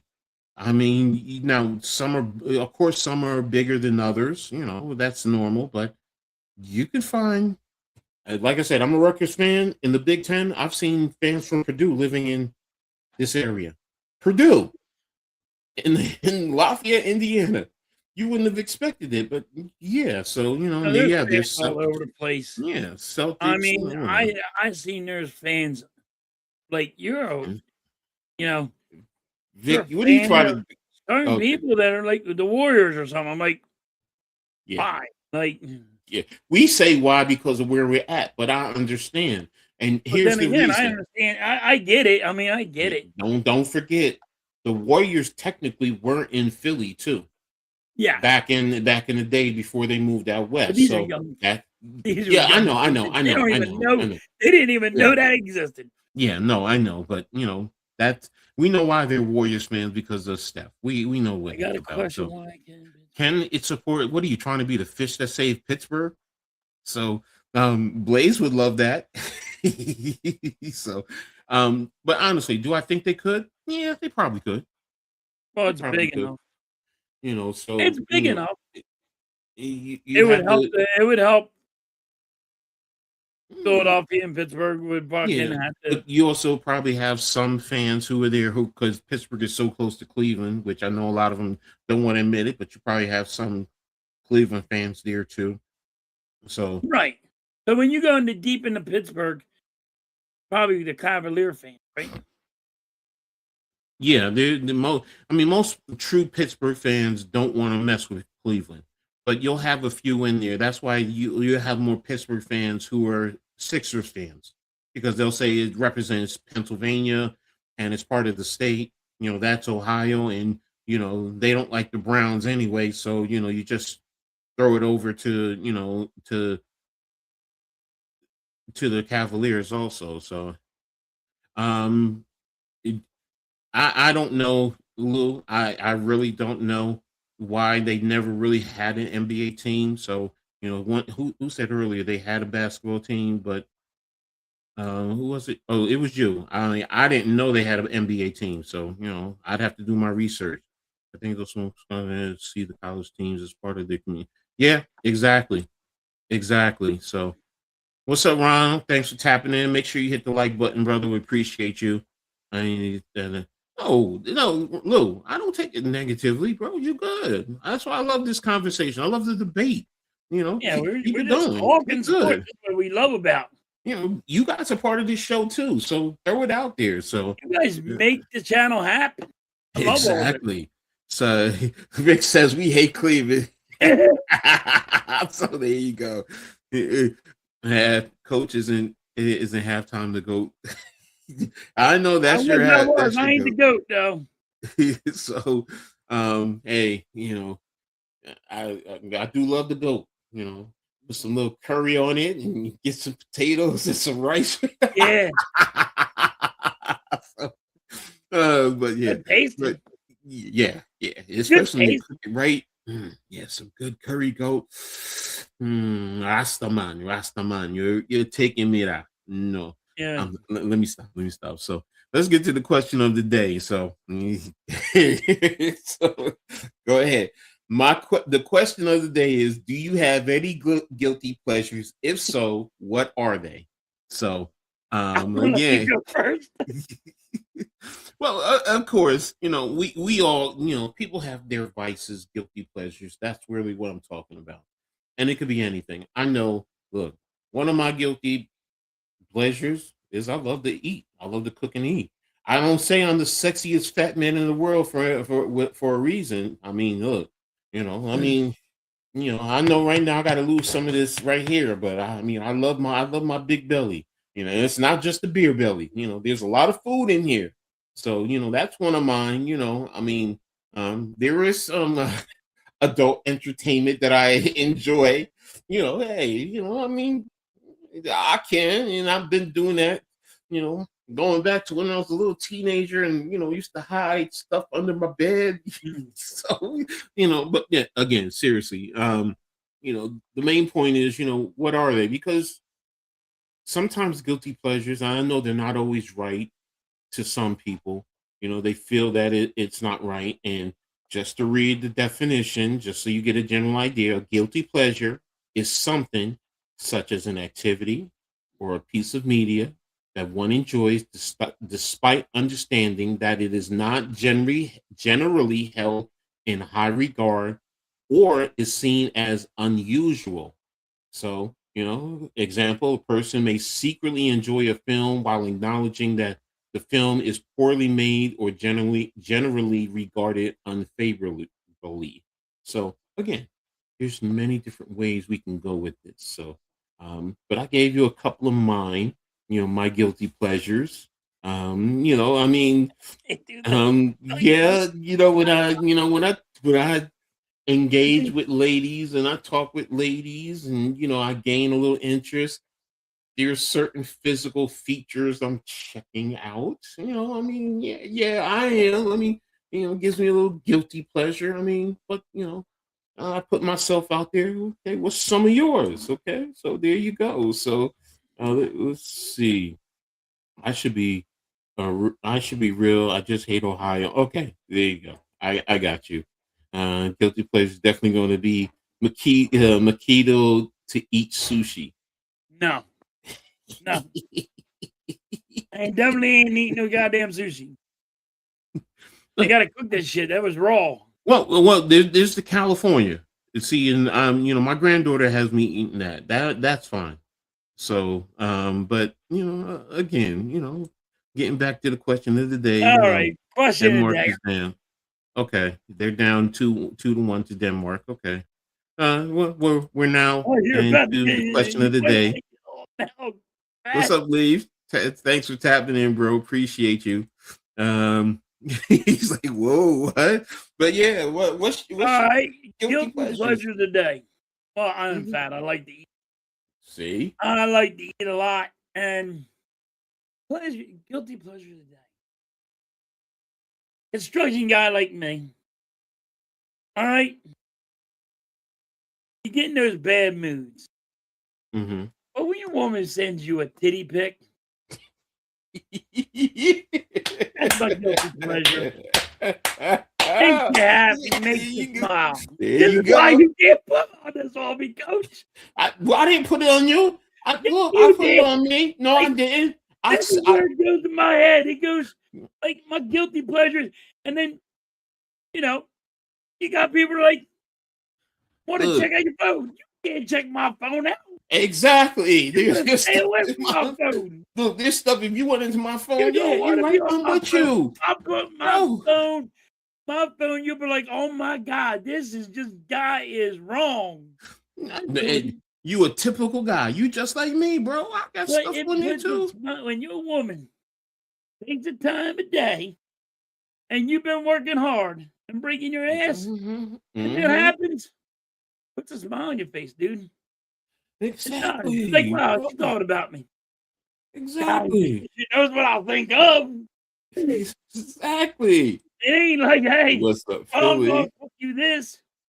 Half times goes Wawa pizza. See, I mean, I again. ain't gonna like no Wawa pizza. How was that? Ooh, Lou, that's a Oh, good chili one. cheese dogs are Chili good cheese. though. Ooh, I love yeah. good chili cheese dogs. Leaf's like, what? What a good. Exactly. Titty pic will There make you a go, grown Lou. man. Listen, a good titty pic will make a grown man love everything, and they'll be in the Well, greatest mood ever. look, you like that. I'm like Sir Mix-a-Lot. Baby got back. All right, Well, so you see, you got back too. You so back. But I'm thinking of me. You see, you see a little bit of back or titty pic makes a grown that's the man difference. smile. Yes, it does. Yes, it does. And Darth, that's a different one. I get it too, because I do love Prince. I do love Prince, and that is a guilty pleasure, and you play it over and over again. So you missed all of it. So there you go. Hey Vic, we all do, bro. We love to eat, We man. all eat too much. Dude, you go to your doctor. What does he always tell you? You're overweight. You're like, dude, Yep. I'm not overweight. Oh, damn, you're overweight. Look. Last night, my daughters came over to cook me dinner for my birthday, and they went into the refrigerator and they're like, "Damn, Dad, there's no room in your freezer." I said, "What did you expect?" I'm like, and they're like, "But you're by yourself." And I'm like, I said, "Your dad love to eat. Look how big he is." Dad, that's not healthy. I've been like this all my life. I've been big since I was 4 years old. You think I'm going to stop? And I'm 59 now. So 55 years. I'm Kamala, the Ugandan giant, ain't got a stomach like me. So there you go. So, Jay has a good one. Video games. So, I mean, yeah, that's a good one. Hey, look. So there's a lot of y'all that are guilty there. That's a guilty pleasure. Yes. I'll play that video games. Hey, look, I said it earlier too. Sitting down and breaking down football plays. I had a friend who didn't go anywhere, and she said to me, "There's more to life than football, Ed." And first of all, the look I gave her said, "Child, if you don't get away from me with that stupid statement, But I get what she's saying. But yeah, with me, football, that is a guilty pleasure. Hours upon hours watching film. I'm doing it now. College film, the NFL film, looking at plays. Man, if y'all go to my, if you y'all can even ask Miss Halftime, what do I love more, sports or her? I'm not answering that. I'm telling you, she's just there to tell me you love fucking sports more than you love me. Well, you know what? In fairness, I've had women who said, "Look, I've had a woman said she's not going to do." Dude, gotta get a good titty pic. Oh yeah. I mean, I'm not gonna say some of the action pictures that I have in my phone that I have taken from some site because it. But getting back to what I was saying, I had a woman who said to me she can't date me because my wife is football and she's not competing with my wife. Okay. But yeah. Look what Miss Anton put. Halftime, you couldn't just make something. Wait a minute, where is it? Coach, Halftime knows I got a hot dog roller at home. Bro, too bad we ain't good. No, I don't eat pork, Nick. So now, if you want to say beef ribs, yeah, I'll eat beef ribs, but not baby back. Halftime will never make anything up, Nick. Yeah. So I'm telling you, it make a grown man smile. Halftime is going to put Mrs. Halftime is going to put you in a timeout chair. Okay. And a big number. Thank you, Leaf. There you go. What did BBD say? Smack it up, flip it, rub it down. Yeah, exactly. Jay, yeah, they would be considered to a lot of people. How many females sometimes would come in? You playing that game? Get off the game. Blah blah blah blah blah. Yeah, come on, bro. Come on. Here you go. Halftime. Pepsi. Hey, that's a guilty pleasure.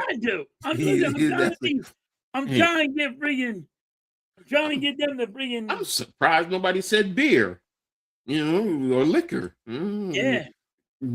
Yeah, so I had all see, what do you say? I'm playing a video game right now. Playing a video game right now. People don't I drank so much when I was a kid. I don't even have to drink now. Look, bro. I went to a party one time. They told me to bring the beer. I brought 2 kegs, and I told them, I said, that keg is for y'all. This is for me. And I drank the whole damn keg. You damn right I drank the whole damn keg by myself. I ain't sharing. And thank you, Leaf. Appreciate you. So people need to get on that jab. See, there you go. There you go. Ain't nothing wrong with that Purple Rain. I'm sorry. The Wind Does Cry. So I mean, Purple Rain, Prince, whatever. So I ain't guilty about nothing I do. Ain't no shame in my game. I ain't mad at you, Dave. I ain't mad at you, bro. I ain't gonna lie to you. I keep it real. I'll tell you exactly how I feel. Chad, come on, bro. He's like, I'll play for an hour. If I'm getting my butt kicked, I'm off the game. He's a spoiled loser. Okay. He said it's not guilty, it's just pleasure. Yep. Not guilty, it's a pleasure. Football. Yeah, sports, sports is the guilty pleasure. So, it's not just football. It's not just football, it's just Yes, Halftime, you do go too far. So you guys are really told you.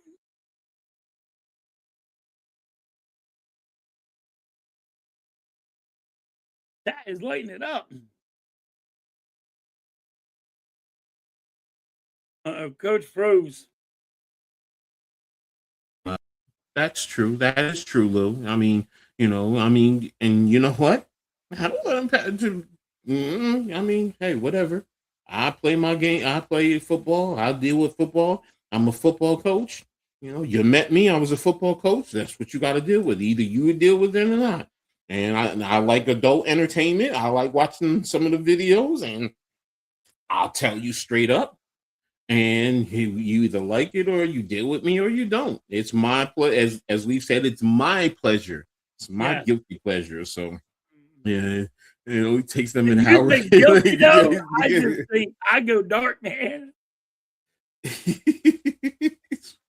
He does love sports more than this is halftime. So y'all are killing it today. Wait, what you say, Coach? She shouldn't date you because what? Oh, she said she couldn't date me because she felt football was my wife. And I'm like, okay, because trust me, my kids will tell you.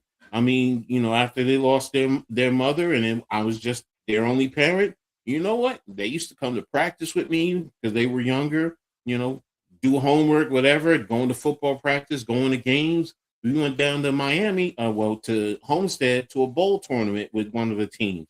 And my daughters were right there with me, and look, they used to have crushes on some of the guys on the team. They're like, Daddy, he's cute. Excuse me? They're grown men. You guys are teenagers and younger. But, my point being, we were traveling as a family. I was dating a female. She loved football and she loved the team I was coaching. So, and she was radical. So she was perfect. So, yeah, bro. And someone really don't like men to have hobbies. True. They want them to be so obsessed with them and invest in them and put them on the pedestal and kiss their feet. Nah, baby, it ain't happening here. It ain't happening here. There's certain things you get away with, but when it comes to sports, you can't deal with it. That's what I say to my wife. Yo, you can do whatever you want. Mm-hmm. Leave me in the sports alone. Exactly. And I'll tell them the same thing. Don't let the doorknob hit you with a good Lord split you. That's all I can say, man. Because when it comes to sports, if one woman tells you you can't allowed to watch sports anymore, you might want to think about that one. Yeah, Nick. Do me, baby. Yeah, that is the song. Yeah. That's a good song. Yeah, it is. Hey, your gamers are female changed. Well, when I was coming up, it wasn't. So, I mean, you guys are getting the benefit. So I know they're on tour now. So it's all there. I met 2 girlfriends through gaming who were big gamers. Okay. See, I'm not a gamer because when I did play Madden, guys used to hate me because I wasn't losing, I was winning the money, but I was also playing football. And that's the thing. They used to say, "You're really playing football." I'm like, duh, the game is football. Yeah, I know the strategy. I know what these teams are doing. You guys just want to throw it up and throw downfield and try and get. And I know how to play coverage. And I'm going to go down there and get the ball. They're playing 5. It was so funny because one guy that we were playing 5-minute quarters, and I got the ball first, and then I had the ball for about 7.5 minutes. And then when he got the ball, he went 3 and out. and I had already scored a touchdown, and I kept the ball all the way into halftime, and I went down at halftime. 14. I went up 14-0 at halftime. So he literally had the ball the first half for 3 plays. And that's why guys used to hate me. And I got bored with it because it's like, nobody really, they don't challenge me. So Eagles have landing spot for Max Crosby. Okay. And see, I don't think that's happening, but we'll get to the NFL soon. We'll get there. So if we don't see the Magneto costume in Doomsday, I will be pissed. Jim Lee made that character serious. Okay, something that's over my head. I'm not even gonna touch it. I love watching movies. That's a nice guilty pleasure. Watching movies. Depends on the type. So I love wrestling. I heard the wife of a wrestler say something beautiful. She said, "Okay." Sure, there are times I wish I didn't have to share my husband with wrestling, but if I didn't, I would not be getting the full him. I would not see how beautiful he is doing what he loves. And then that's really what it boils down to. right. Because it brings out, a deeper perspective, and they see some women can really see the true you, and they can appreciate you. Yeah, Darth, my favorite characters are Venom and Magneto. That is perfectly said, Lou. Go Birds. Halftime. What's up, Bolt Game? And did I lose? Yeah, okay. My uncles keep asking me, where is my girlfriend? I always tell them, I don't need one, so I don't have to spend money. That's the truth. You're gonna find out, dude. Like, I don't need one. Show Wrestlers on Netflix. Great show. Coach, you got to see New Edition on tour. We'll see. We'll see. But great job, you guys, with the guilty pleasures. Great contributions. So that was fun. I appreciate that. So there you have it. So and keep throwing and more in the chat. We'll highlight it and we'll touch on it as we go ahead. You guys are awesome. Exactly. Yeah, so that was really hit the spine, Coach. See, I thought that was gonna go wrong. Nah, bro. I mean, we all have was gonna go wrong. You went better than I thought. Yeah, exactly. I really did. I said, "Oh my God, this is not gonna go good." All right. What time are you and Mrs. doing your you told me about today? The game, you and your missus? Yeah, she's gonna sit there. What time? I don't know yet.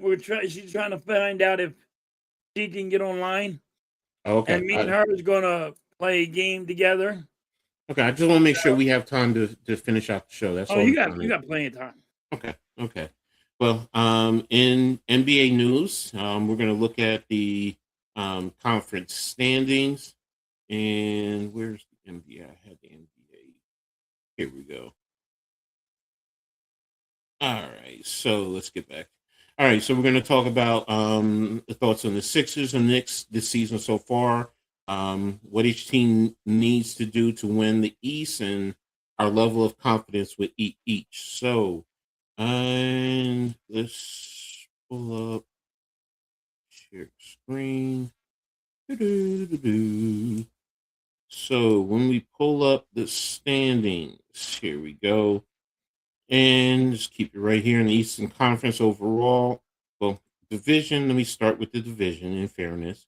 Boston's in first, Knicks are in second, Toronto's in third, Philly's in fourth, and Brooklyn is in the toilet as usual. So, and then in the conference, we have Detroit first, Boston second, New York third, the Cavs fourth, Toronto fifth, and the Sixers sixth. So right now, both teams would be in the playoffs as it currently stands. And to be honest, both teams, if the playoffs started today, would be playing each other. But as I said with the question, let's put that back up there. Let's talk about our thoughts on each team. Halftime, we'll start with you with the Sixers. What's your thoughts so far on how the Sixers season has gone so far? when PG got suspended for 25 games, that hurt. Okay. So, but they've been all right. Where they might prove me wrong, where they make the play in, but I think they're going to go at the end of the year. I think they're going to lose a lot of games, but Okay. I think they'll win maybe 11, maybe 12. Is that enough to keep them in the playoffs? Just don't know. But look at who's behind them, though, because do you have confidence in Orlando or Miami, Charlotte, or Atlanta will Well, be able to catch them? I think the Magic can pass us. I think the Heat can pass us. Okay. But I mean, if them two, I think they could pass us. Let's That's what I'm see. worried about. If we go on a bad losing streak and they go on a good winning streak, then yeah. Well, if you look here, the last 10 games, you guys have been 6-4, while Right. both Miami and Miami and Orlando are 5-5. So, they're just playing 500 ball. So that's the concern with them. Now, I understand what you mean about Orlando because I've always had, great admiration for Orlando, but, Pinchero just has not been playing up to the level I expected with him. And I think Wagner, if I'm not mistaken, he's either out or was out for some time. So that He's out for also some hurt. time, right? Yeah, I think he was out for some time. I don't know if he's back. So that's also a key factor. So Miami, I think that they go by whatever happens with Bam. Pretty much so. Now, I do think because there was always the trade talk with them, so guys were on the edge, which is also another key factor. So now, that the trade deadline is passed, you're going to start to see teams relax and just play with what they have. So to Right. be honest with you, your key to me, and I said it at the beginning of the year, it's going to be Embiid. Now Embiid is in and out, and I get it. But if he plays up to what he is capable of, you guys are a tough team. And I can honestly say I can see you guys passing Toronto. I really think you can I pass don't Toronto. trust I don't trust our bench. Okay. Okay. Our bench has been really, really been bad. I know not. I know a lot of people are going, well, the stats say, look at the games. Like Mm-hmm. I think you should have at least a couple of guys always contributing really good, almost in the double digits Mm-hmm. of your bench. Sixers are Mm-hmm. not got that. You know what I mean? Now Mm-hmm. since you had Grimes been out, Paul George been out, and you're getting people now. People are going to start missing games, Mm-hmm. and now it's getting deeper in this season. People are going to start missing games, and your bench is not good enough to again take that leap. Mm-hmm. I could Mm-hmm. be wrong, but just think they're going to go. And the way we've been getting our ass kicked, we get beaten by 30 Mm-hmm. Mm-hmm. last game. We got our ass whooped. We looked like we didn't deserve to play, and they blamed it on the travel. Oh well, it's away games, and now we come back and play at home. Mm-hmm. Dude, you live in luxury when you go away. You Mm-hmm. take a Mm-hmm. jet home, you take a jet there. It's not this with this, away games hurt us. Mm-hmm. You're living your lifestyle in friggin' hotel rooms that are friggin' like, and you get whatever you want to eat. Mm-hmm. And you guys are gonna sit there and blame the freaking away games? Come on. And then when you get home, how about you not partying? How about you actually play the goddamn game? Mm-hmm. Mm-hmm. But you know what I mean? And I think you're gonna have Embiid miss more games. You know what I mean? So But here's the thing, though. That's why I said the key is Toronto. Because do you trust Toronto to stay afloat over you? Because who Toronto doesn't have at least a Maxey on their roster. You can talk about Right, Ingram all you want, but he's not to the caliber of Maxey. So, and right. that's why I say I can see you guys passing Toronto. Now the key is going to be Boston. What's going to happen with them as they go? Do they bring Jason Tatum back? I heard Mitch say that when you come back next Thursday, that he's supposed to be playing. Don't forget, you got to work him in. The chemistry, does it impact them? The Knicks. The Knicks are. Coach, put up the Sixers schedule for the last couple of games, Okay. Here, and we'll go through this. let Me me and let you me. go through it together. Maybe you're saying something I don't. No, that's fine. Let me pull up Philly schedule. Let's see 'Cause where maybe we you at. don't. Maybe I'm saying something you know. Now look, you got Atlanta. You're hosting Atlanta. I think you can get that. I think you can get New Orleans. Minnesota Like, might be tough. you're gonna lose Indiana, there. You're gonna lose to the Pistons. Indiana is a toss up. I think you can get Indiana. And look, you play Sunday. Now the back to back with the Pelicans and then Minnesota. So that I think you're going to split. And that's But what I then told Mitch. I said from Atlanta and New Orleans, I said we gonna win there. But then you're going on a 4-game, 5-game losing streak. I disagree with you. I think you can take Indiana definitely. Miami, because you're hosting them, is another toss up. I'm gonna say you're gonna take that and lose to Boston. Now San Antonio is gonna be a toss up, but you're hosting them. And then you got San Antonio and then Utah. Utah, you're gonna take care of them. You should be able to beat the Jazz. So But right then now I I mean, have but I got one, us two, losing three, after New four, Orleans. I got us losing until we get to the Jazz. 5. Right now, you have 5 wins. Let me see. Atlanta, New Orleans, Indiana. I think you'll get Miami, and then Utah. The I San say you're gonna Antonio. go. You'll win first two, and then you're gonna lose. You're gonna go on a 5-game Take losing streak. Atlanta. I think you could take Atlanta. Cleveland, no. I'll be honest, no.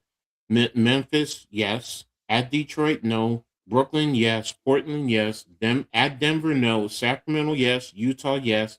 Oklahoma City, no. Chicago is a toss up, but yes, I'll give you that. Charlotte, yes. At Miami, no. At Washington, yes. Home to Minnesota, I think you'll get that one. Home to Detroit, that's a toss up because that's a back to back. Now, Detroit. Embiid, if he Detroit's a doesn't, good team. yeah. So do you sit Embiid for Minnesota to play Detroit, or do you play on Minnesota and then sit him for Detroit, and then So you're you at sit them San for Antonio? Detroit. I don't think you get San Antonio, Houston. Yes, you will not win, and then your final two with Indiana and Milwaukee. So I'm giving you a good percentage of games that you can win. I really, You're more positive than I am. yeah, and I see it, and Because that's why. and at the end, there's games I got us winning. Let me see. Okay, one, You two, know, maybe three, we can get 10, 4. maybe we can get 11 wins. I'm gonna have you split with San Antonio. So one, two, Okay, all right. three. I mean, one, You got two, more faith than I three, do. 4, You got 5, more faith 6, in this team than I 7, do, Coach. 8, 9, 10, 11, 12, 13.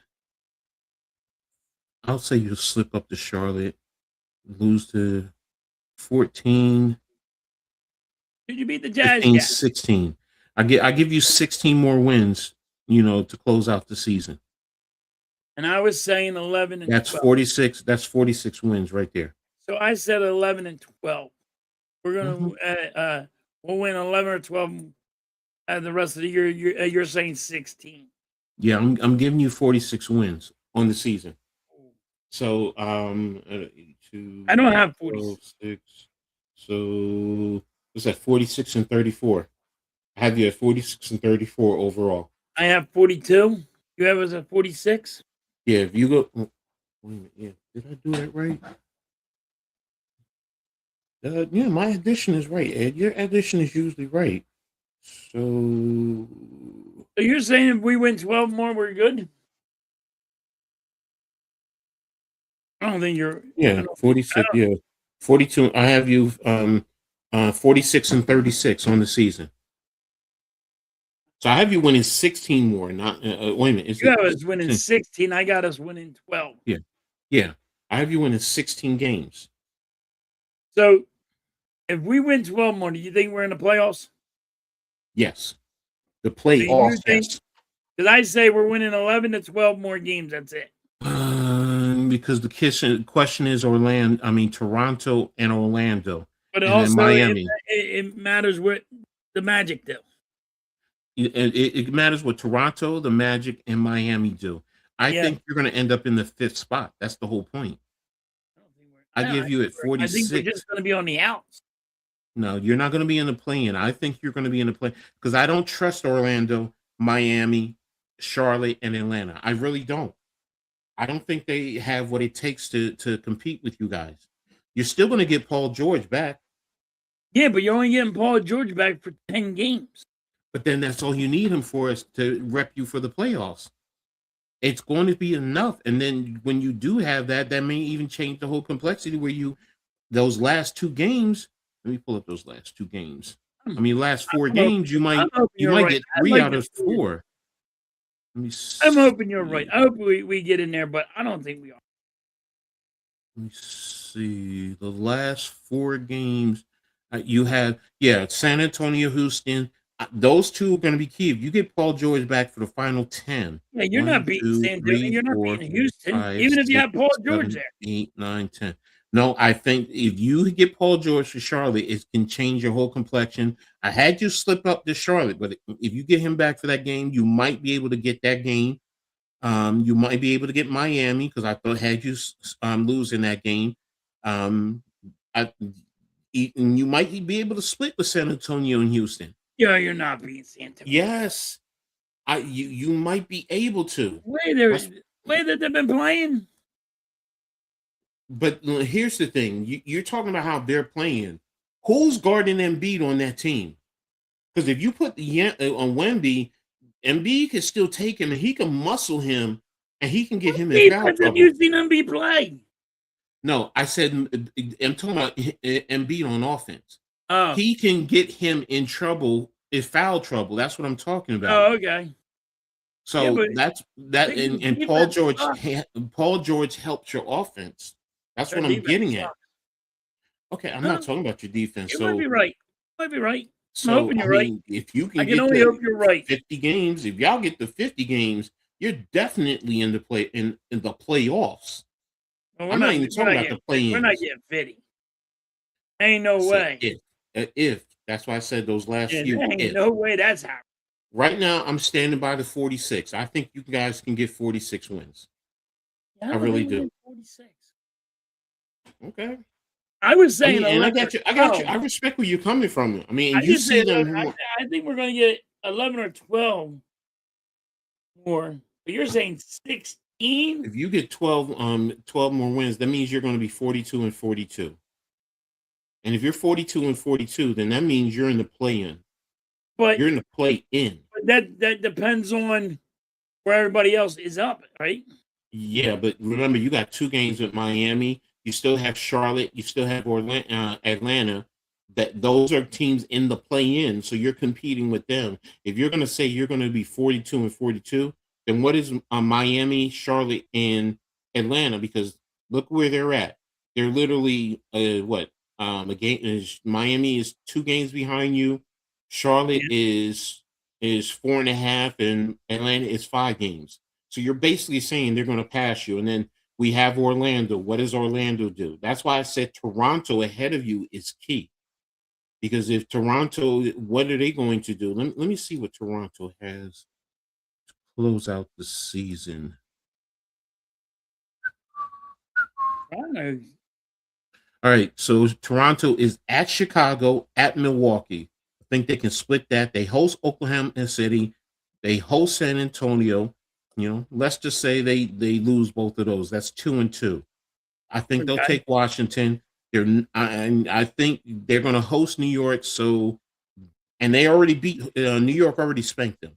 So then you're at Minnesota. You're going to host Dallas. So I'm going to split there. So right now I gave you 1, 2, 3, 4, maybe 5 losses right there. Then they're at Houston, another loss. New Orleans, I think they went hosting Phoenix. That's a toss up. Detroit, I I think think they'll they'll beat lose. Houston. They're at Houston, so I don't know. So at Denver, at Phoenix, I mean, not Houston. The dude. Suns. My bad. Okay, yeah, Beat- okay, yeah, I can give them Not that. Houston. I didn't mean Houston. I meant the Yeah. Suns. So let me see. 1, 2, 3, 4, 5, 6, 7. They lose to Detroit. Um, They can beat Chicago, right? Denver. Yeah, they can beat Chicago, lose to Denver, lose to Phoenix now because that's on the road. Utah, and then you still have the Clippers. The Clippers are a toss up. So right now, Orlando's a toss up. Detroit again is another loss. That's 8. Boston is another loss. They'll split with Miami. That's 10 at New York. Right now, I'm giving them 11 losses. I'm giving them 11 losses, and they are standing at, what are they standing at? 30 what? So they're going to have 11 losses. So that's 44 losses. So they're going to be roughly 40 and 44. So you had like the same thing I got with the Sixers. Yeah, and then that's Toronto. So that's why I said they're key to you guys, Yeah, overviews, so you I'm can hoping pass you're them. right. I would love to see the Let me let Sixers me make let it, me but let I me don't think they let me are. get caught up. Let me get caught up in the chat too, because let's see. Bruce said hi to both of us. What's up, He Bruce? said okay, yeah. Females had to start playing video game. A couple of the latter generation guys aren't coming games to have. Okay, no, I feel you. Halftime, I feel good. PG is not going to play any more games for us. He's not reliable and cheated. I think he will. This is halftime. I've been playing video games since Atari. Ooh, Atari's back when yeah, that's back my era. I was the one staying up with my nephews. Okay, playing Call of Duty. Question: do y'all think Calvin really will be? If not, I don't. Haven't touched it. Haven't thought about that. Um, I'd have to go back and look. I right now, off the top of my head, I would say no. What's up, Steph? Oh, thank you for the birthday wish. I appreciate you. Halftime, the Sixers need to play your boy Kyle Lowry. Wow. I played competitively in World of Warcraft with many females, a lot of games. Okay, okay. So some females have always played video games. Why more females think they have to play is what I was talking about. Mm, question. That's deep. The Sixers like depth coach. That's what it comes down to. Okay, look at your Knicks compared to. Look, I don't know their bench. I know the Knicks now do have a decent bench. So, coach, I meant to ask you, what's your stand on this tanking situation? I don't like it. I've always been, I'm not to one to. I've always been a competitor. And look, you beat me. I'm gonna look at the film and figure out what I got to do to improve.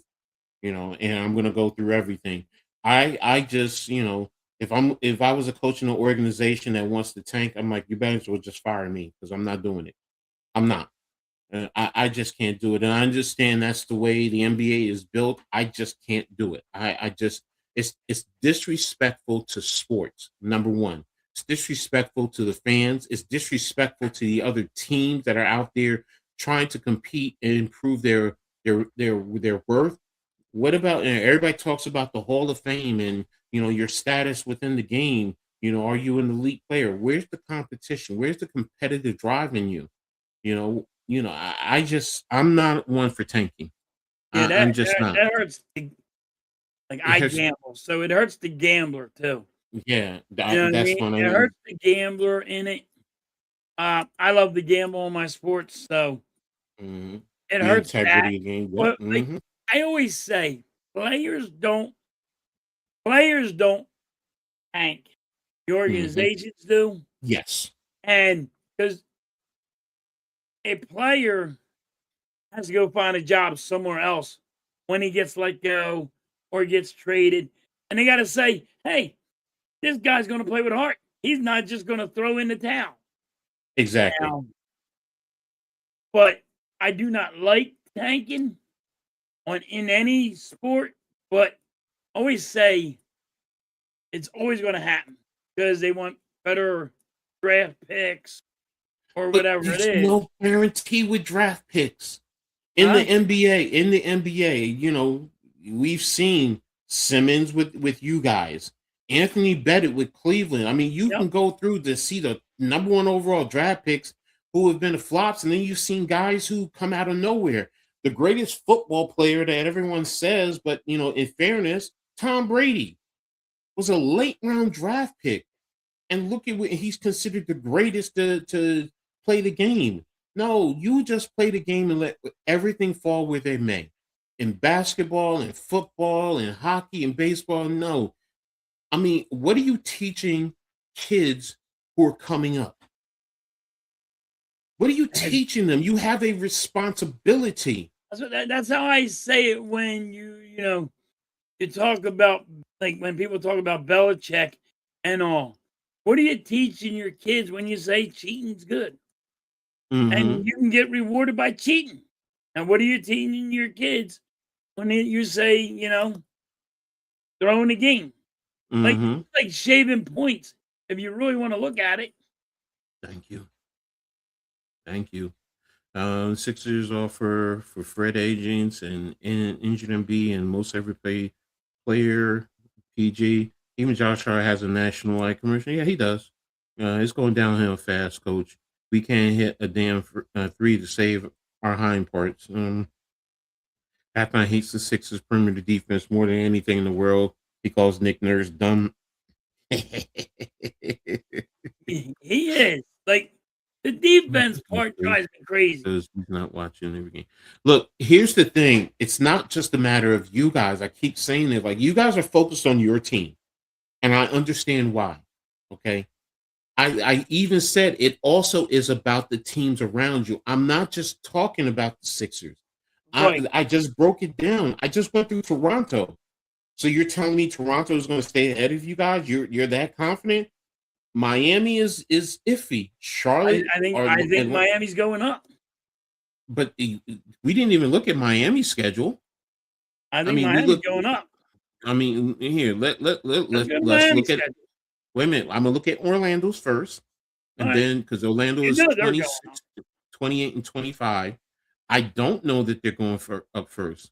Where's the okay? So when we come back, they're at Sacramento. Yes, they're at Phoenix. I think they will lose that because they're on a 4-game West Coast. Let's just say they split with the 2 Los Angeles. So that's 2 losses. I don't see them beating Houston. I don't see them beating Detroit. Dallas, Washington, yes. I don't see them beating Minnesota. I don't even see them beating Milwaukee in the back-to-back. Not Cleveland. So right now, you can't get them to nope. beat Milwaukee. No, because they're in You want to Milwaukee. get rid of their coach. It's in a back-to-back. That's why I said it's a back-to-back. That's why I said that. It's March 7th and March 8th. So you're at Minnesota, where Minnesota is going to be very physical. They are a physical team too. That can also wear you down. Milwaukee just proved that, you know what? They still have some talent. And Cam Thomas, who they picked up, is now showing how the Nets did misused him. And he's putting up points. And what's to say Giannis doesn't come back because they start to see anything? And if you do get Giannis back, like everyone's looking at their record and they suck. And I'm looking at everything. I'm not looking at just one team. That's why I'm doing this for everyone. Look at this. Like, first of all, like I said, you're coming back and you're going on the road for 4 games. And I'm giving you 2 wins. I'm giving you, honestly, I think they could lose Phoenix, and you're going to the next day, you're going to Los Angeles to play the Clippers. That's a toss-up. So that's why I'm saying they could win that. They can beat the Clippers. Yes, they can, but it wouldn't surprise me if they lost. The Lakers, then, is going to be another toss-up. Then you're hosting Houston and Detroit. I can't see them winning those 2 games. I can't. I just can't. Well, I don't think they're going to be Houston, but and then Detroit. You don't think they're going to be right now? No. I don't think they're going to beat Detroit, even if they're hosting them. So right now, out of 1, 2, 3, 4, 5, 6 games, I have them winning 2 games, and that's 2-4. No. Mm, mm. Tell me, will they beat Sacramento in Sacramento? Yeah, Yeah. yeah, I think they will. Will they beat Phoenix in Phoenix? Yes. That's where I'm like, no. Yep. Will they beat the Clippers? That's a toss up, but let's say they do. Do they I say beat they the beat the Lakers? Clippers. Do they beat the Lakers in Los Angeles? No. No. Then you host in Houston and Detroit. Do you beat No. those two? No. But I got them Washington, beating Detroit. I don't. I don't. See, that's the thing. Okay. All right. All right. All right. That's why I'm Okay. saying I'm looking at this. I'm in. Like I said, I gave them 6 there. Then they win the next 2. Then they lose the next 3 because I see them losing those 3. You see them losing Washington, Milwaukee, and I have not. no, I don't see no. nobody. I just got this feeling Milwaukee is going to continue to surprise people as we go along. Cleveland they're going to lose to. Washington they'll beat. Miami is a split, but you know what? I'll give them Miami. I'll give them Atlanta. No Oklahoma City. I actually think they'll lose to Charlotte here. They'll lose to Lakers. They'll beat Indiana. Lose to I think Cleveland. they'll beat the Lakers, and I think they'll beat Charlotte. Yeah. Well, no, I think they'll lose to Charlotte. And And the then, Hornets, they're just. but the Hornets are loose, and they're still fighting for the. And these teams are fighting for the play in to get into the playoffs. So that's why I'm like, okay, this. They're looking to. They're fighting too. Yes, that's why it's like, okay, these games have meanings. I'll give you Los Angeles. I'll give you that. They'll win. Right. They'll win Indiana. Lose to Cleveland. Beat Sacramento. I think they'll lose to Toronto. I said it earlier. They'll beat Phoenix, Atlanta. Dallas. They'll beat. Well, you know what? I'm gonna say they're gonna slip up one of these 2, and maybe they do get Detroit in this game. But then Minnesota, I don't think. Chicago and Boston, they're splitting. So what my whole point is, they're right there. They're right there. They're battling. I have the whatchamacallit up. I'm sorry, guys. So for me, it's a toss up. It's a toss up. You know, if they can be right there, can they catch you? And again, it's what Toronto does ahead of you. I just showed you. I think Toronto is going to drop, and you guys are going to pull up over them in the 5th spot. I just don't think that's happening. So, let's see. Knicks is saying 39 and 30 and 43. That's what your record is going to be. Knicks fan with Mike Brown as head coach won't have much faith soon enough. We're going to get to them in a second. You're way too high on them. Watch them play. Again, Nick, what about the teams around them?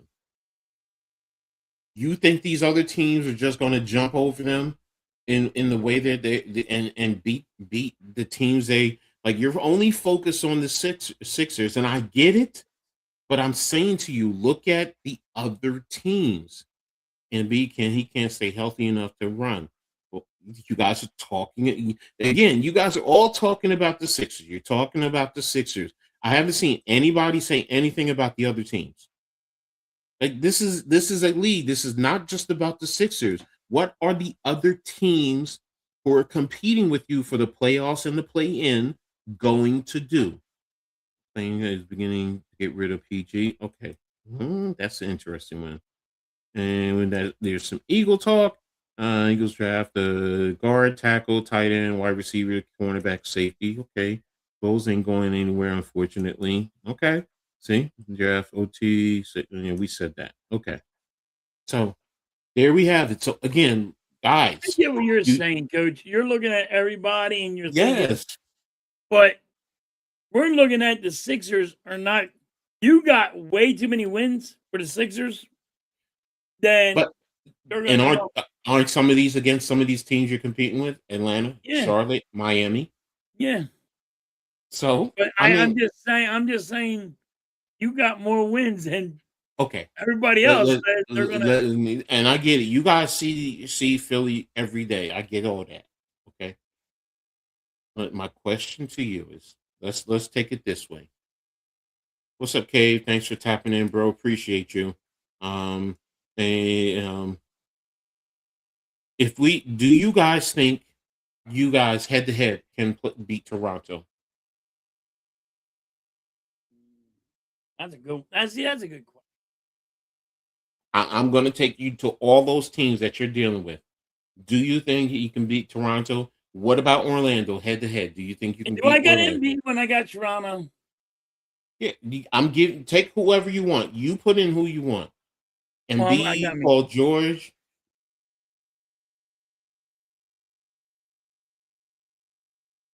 Yeah, I think we can beat Toronto. Okay, let's go to Orlando. Do you think you can beat Orlando? No. Okay. What about Miami? I think Miami got us. Charlotte? Charlotte just beat us by 30 points, but they were up by 50 on us. So no. You don't think head to head you can beat They Charlotte? spanked the shit out of us. That's Coach. one game. Everyone gets spanked.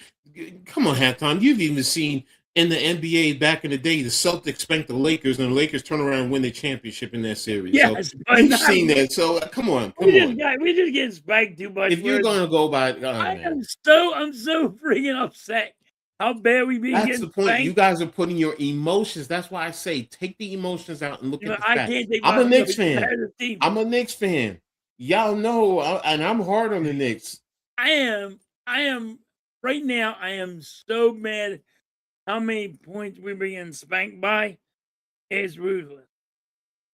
Be honest with you, I think Toronto has our number. Well, you know what? You guys all feel that, you know what, you're going to basically be a play-in team, if that. I say we don't even make the play-in, but if you're saying 11 and 12 wins, if you say 11 and 12 wins can make you in the play-in, you think, wait a minute, because listen to what you just said. You don't think you're going to even make the play-in. I said if you're saying 12 wins, 11 to 12 wins make the play-in, then we'll make it. But that's it. Okay. We're only getting 11 or 12 wins. So 11 wins. You guys get 11 wins. That's 41. Atlanta is at 26 wins. So right now, for them to go over you, they need to get 12 wins alone. Yeah.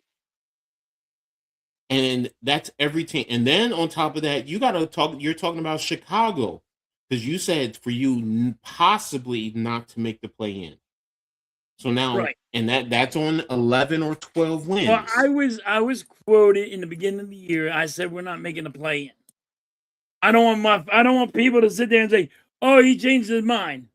So I'm saying, oh, you can change your mind based on what happens with the product. Things change. But I got 11 or 12 wins for the rest of the season. Okay. So if that's the play-in, then we'll make the play-in.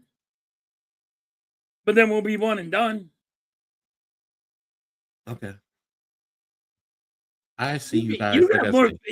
I love you, Coach. You got more faith in the Sixers. It's not just. See, you guys are making it about the Sixers, and I keep saying it's not about just the Sixers.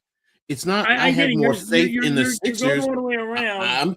I'm Toronto. I don't trust Toronto. Everybody else is going to drop, and the Sixers are going to go up. Yeah, it's like Orlando.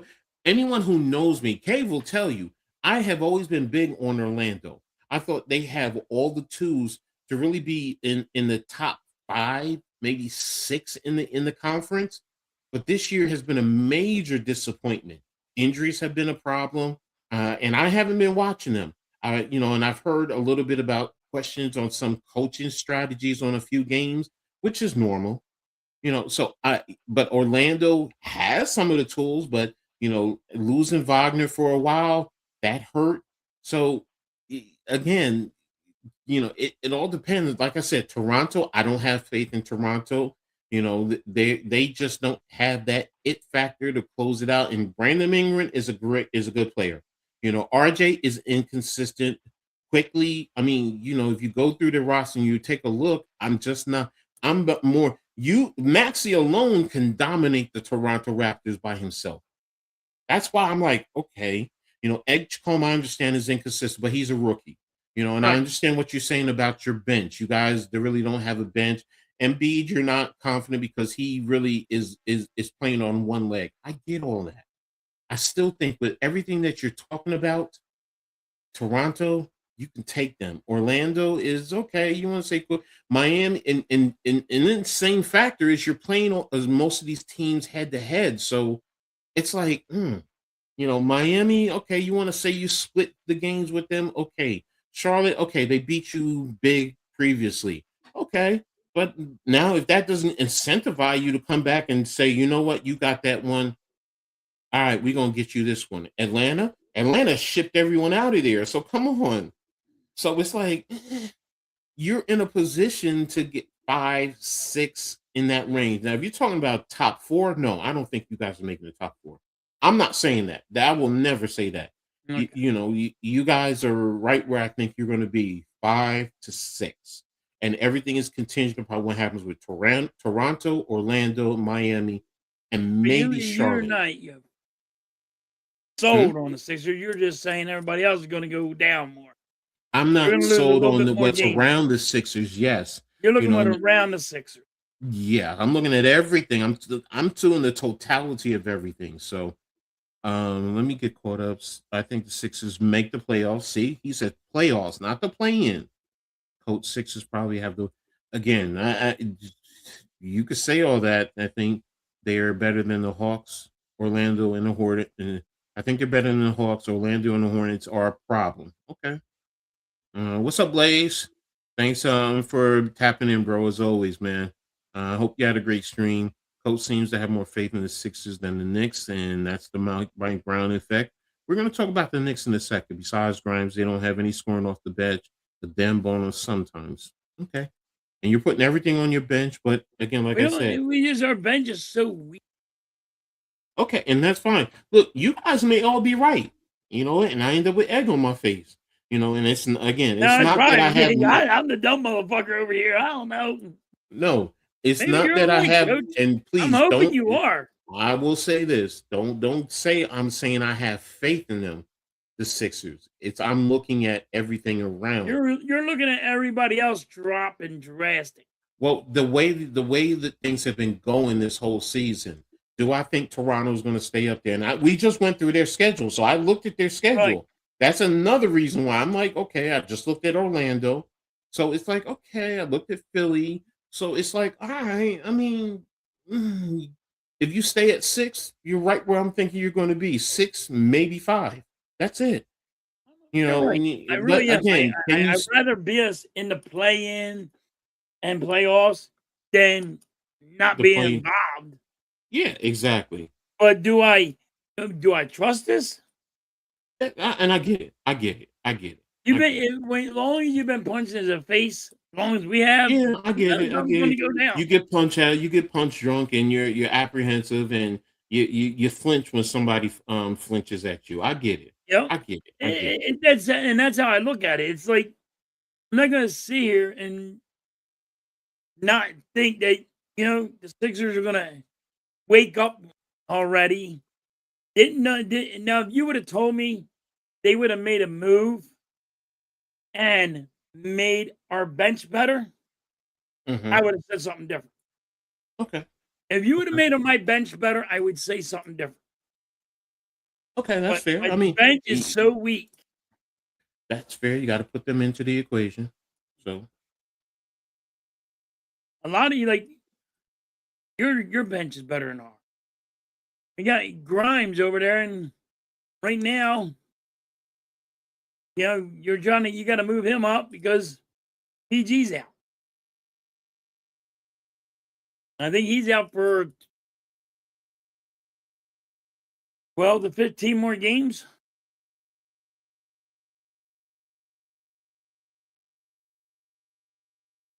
that's interesting. What? I didn't know he was out that long. Yeah. Like at the end of the year, when he comes back, there'll be like 11 games where he can play. That's it. Okay. Okay. Okay.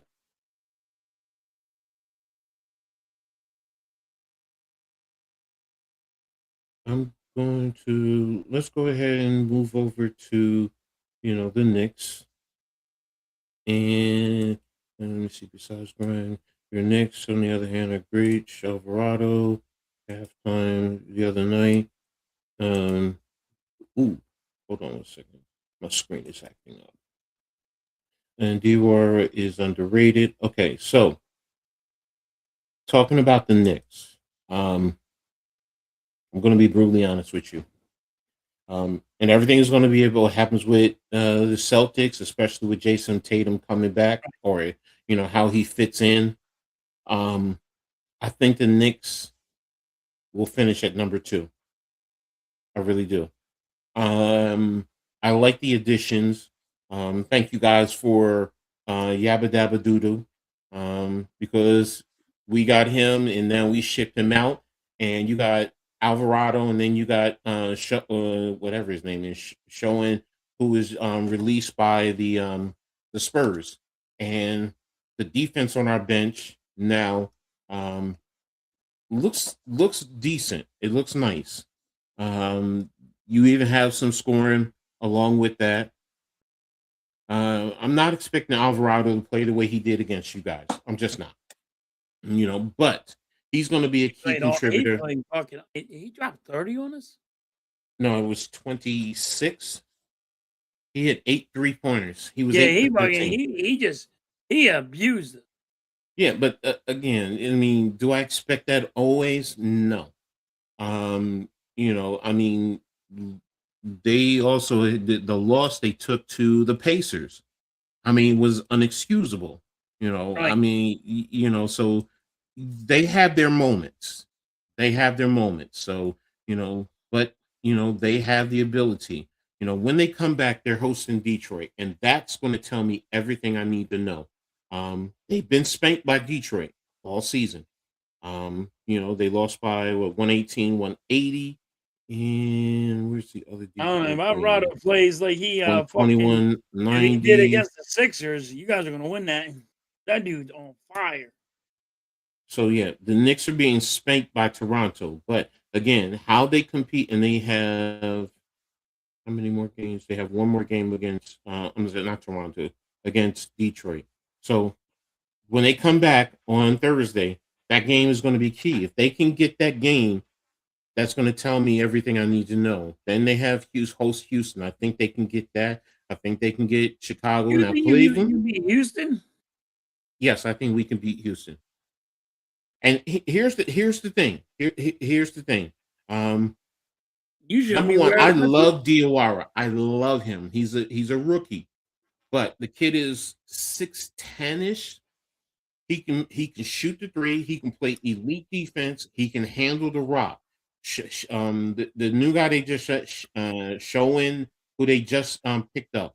Another one, 6'8", can handle. Now he's not a 3-point shooter, but he can play some great defense. He can rebound. He can cause problems. You see what Alvarado just did Can I defensively. get that for the Sixers? No, Defense? I get what you're saying as far as the bench. Yes, that's key. Our bench, I'm really liking. Deuce McBride is out right now. He's out. So, and he might not be back until right before the playoffs, if that. So, but it doesn't matter because we have Alvarado and we have the other guys. Josh Hart, you can mix and match with them on the defensive end. They can play some elite defense because everyone talks about Brunson and Cat, but now we have guys that we can filter in. OG is out, but he's going to come back. Mikal Bridges, Josh Hart. It's like, okay, now we have defensive guys because that's what you need come playoff time.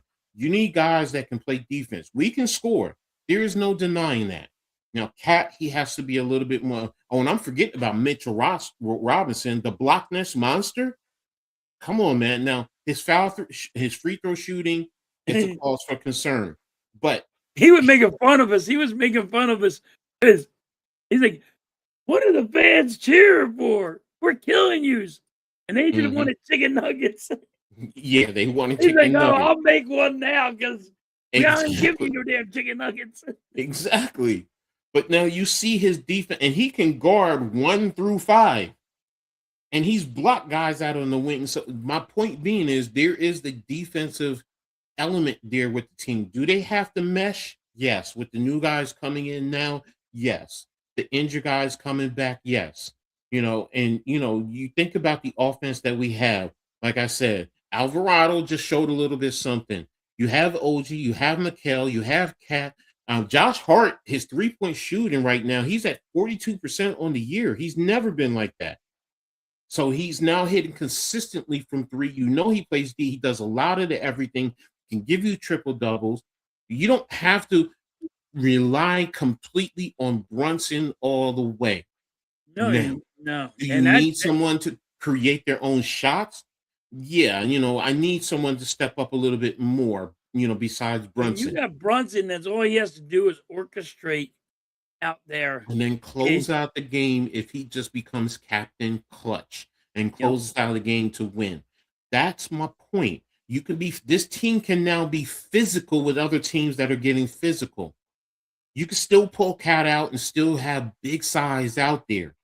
Think about this. If you wanted to put OG at the 3 and you have Showen or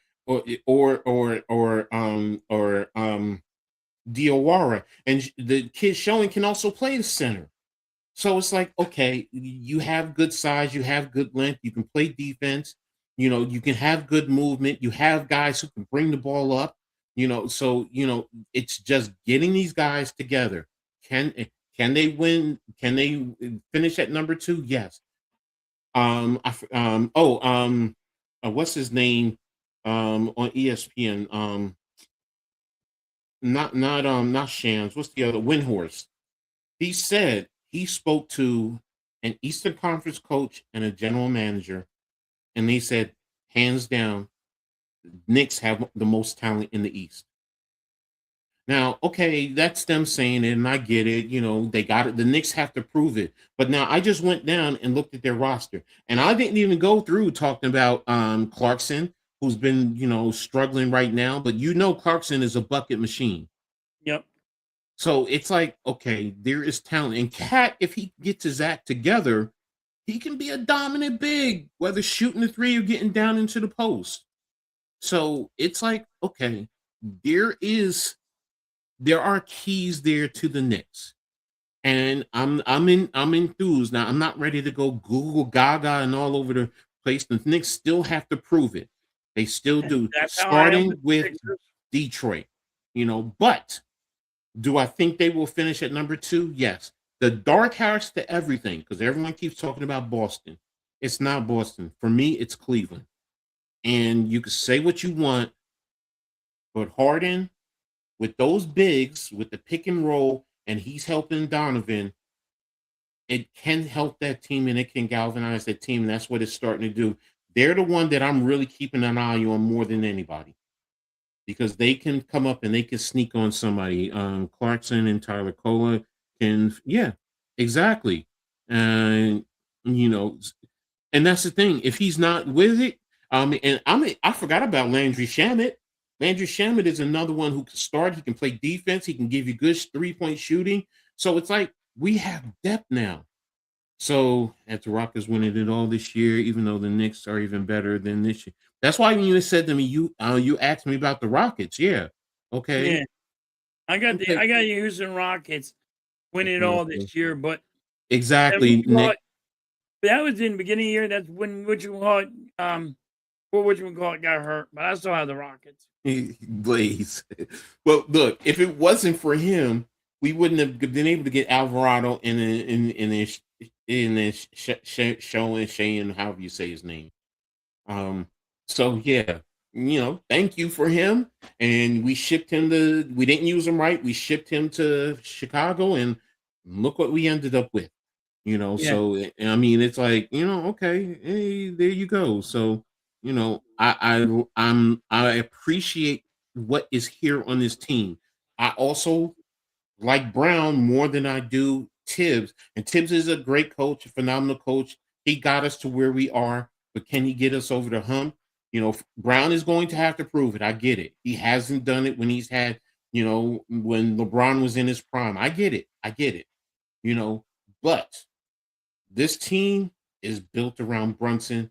They take Brunson's mindset when they go out there and they play. So And they produce. Now, like I said, Detroit wants to prove that, last year was an aberration, and they're going to bring it. And I get it.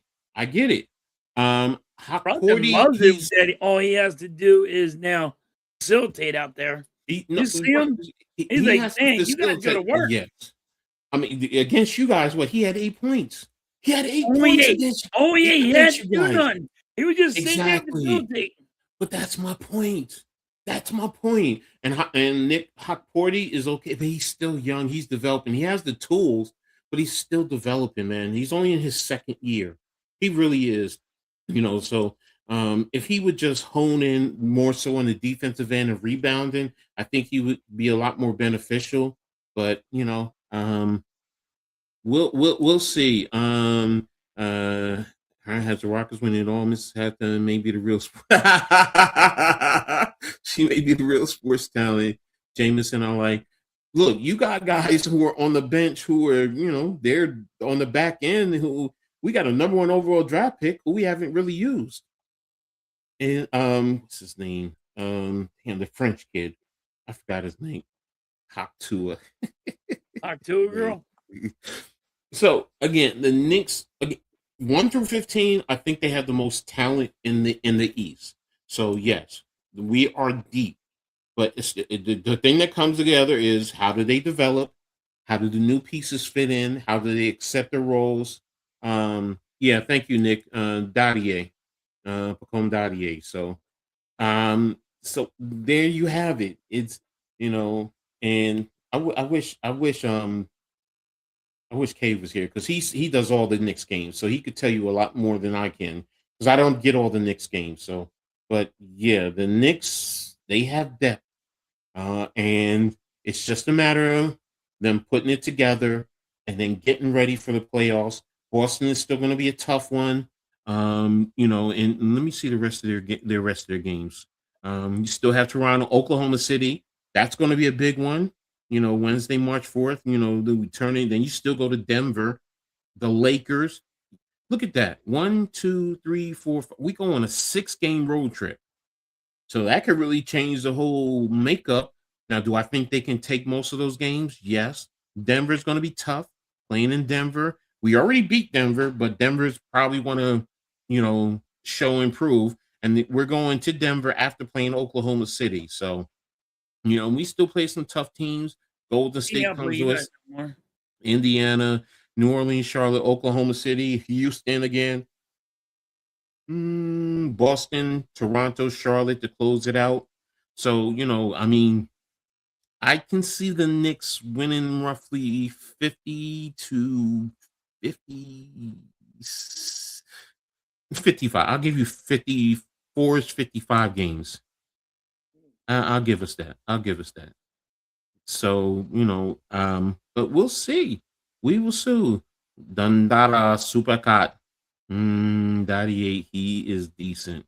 He's still developing, man. So, you should be very encouraged about your team, though, Coach. I am. And I am. So you have the tool. I just need, because one of the things that frustrates me is Towns. He's doing a Julius Randle, and that's what I say when Julius used to be here, where he would sit in the back end after a play complaining to the refs instead of just getting your butt back on defense and playing. But I mean, look, he's getting you 20 rebounds, double-digit rebounds. Player now. Yeah, but complain every time. No, it's not the complaining. It's that they all complain about complaining. It's the complaining is fine, but if you're staying in the backcourt or you're taking your time to yell at the referee instead of just getting back up court to be there for your teammates because you're putting your teammates in a disadvantage. He's always driving the lane and falling. It's like, yo, bro, you're too big and too strong to be doing that. You're trying to draw a foul where just play the damn game. Just play it. So, and if a foul happens, it happens. Stop looking for the foul. Just play and then keep it going. I figure that's how it is, all over though. Yeah, they're all looking for they'll get the ball. Oh, give me the foul. Yes, of course they do. You're trying to influence the call, and that's part, bro. That's every sport. That's football. That's basketball. I mean, that's hockey. they all do it. So you just got to play through that. My point is not putting your teammates in a disadvantage because you're back here or taking your time to talk to the referee coming up the court instead of, just get back, help your teammates out. Back in the game. During a timeout, if you got to go talk to an official, fine. Do what you got to do. During some type of break, do that. Why this, why that. I'm cool with that. But when you're putting your teammates at a disadvantage, you're hurting the team, as opposed to, just get back there, play your game. He needs to be better at his 3-point shooting. He's not where he normally is. So, he's around 20, 21 points a game, where he's normally 25, 26 points. Come on, we need him up there, so, and that's my point. If you can do that, if OG can still give you 17, Mikal can give you 15-ish a game, Landry, Josh Hart gives you the triple-double, can give you about 14 a game. Offensively, the Knicks will be fine. And then with your bench, and now Mike Brown can, mix guys up, play defense, match up with other teams, force other teams to match up to us. It does so much. It does so much. So, and like I said, this closing stretch is going to tell me everything I need to know. Can they get themselves into serious playoff contention and ready? And these guys are hungry, and we'll see as we go forward. So, but overall, yeah, I'm not doom and gloom like I normally am with the Knicks. Y'all know me. I normally am. You're up on them. You should be. Yeah. So, and I like the acquisitions. It's giving me confidence. So there you have it. So, but now we're gonna go ahead before we start closing it out, and we're gonna talk about the NFL and what we can expect in terms of going on and the changes, so on and so forth. So let's start with your Eagles. As a whole, first of all, as a whole, the whole season, the whole league, how do you think it was as a whole with the league? The league? Yes. The games played, Seattle winning the championship, but I thought Seattle was going to win. I thought it was going to be Seattle and Denver. Okay. Since Bo Nix got hurt. Mm-hmm. But it was entertaining NFL. Okay. It was very entertaining. Love the NFL, but I like defense, and everybody did decent. Even the Giants did decent. Panthers have shocked everybody. They have stepped up. Mm-hmm. There's teams that you thought were just always going to be garbage, and they stepped up. So teams are actually starting to get better. And where you always thought, hey, the Panthers are going to be bad. The Tennessee Titans are going to always be bad. Teams are pulling out some wins that you're like, wow, they actually won that game. Mm-hmm. Like Jacksonville Jaguars. But it went. This year was actually good for the NFL, I thought. I agree with you. The overall play and a lot of the things that happened, the storylines. Yes, we had 10 coaches lose or there were 10 new changes in terms of head coaches. So that was unprecedented. That's always the number. Why are people shocked? Not 10. It wasn't 10. It's normally 8. It's 7, 8-ish, but 10 was a little bit more. Two of them, you were like, no one really expected Baltimore, to be honest. No, that was a shock. The Pittsburgh was like, could it be could they separate? That was a toss up. But everybody was shocked the Bills getting rid of their coach. Yes. So again, there were some surprises there, but overall, the play was exciting. I like some of the defensive strategies that I saw going forward because I'm a defensive guy. But yeah, overall, I thought it was good. The Super Bowl, I know most people didn't like it. They felt it was boring because it wasn't a lot. I like the defensive strategies. The Patriots, look, say what you want. No one expected them to be there with a second-year quarterback. No. He's second youngest to make it there except after Dan Marino. So that's high praise right there. Yeah, so did you think it was because they had an easy schedule? The schedule is what your schedule is. I It's not about that. No, I don't go based off of that. I don't.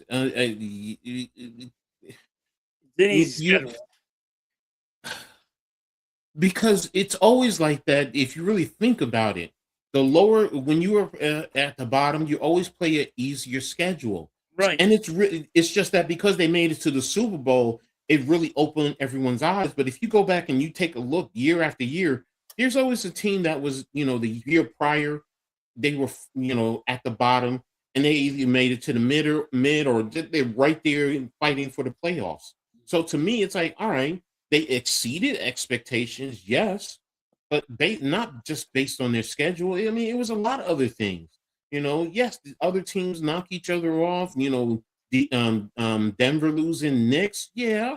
But okay, if they didn't lose a game or two, they could have ended up hosting, and it still would have been the same thing. So your schedule is your schedule. I get it. The Jets and Dolphins in their division. You might want to argue excuse their whatchamacallit. But if that was the case, then not trying to be funny, when you guys won the Super Bowl, you can make the argument because, oh, well, Dallas and the Giants at that time, they weren't really good teams. So it's like, you play who you play. I mean, in the NFL, realistically, everybody is fairly good.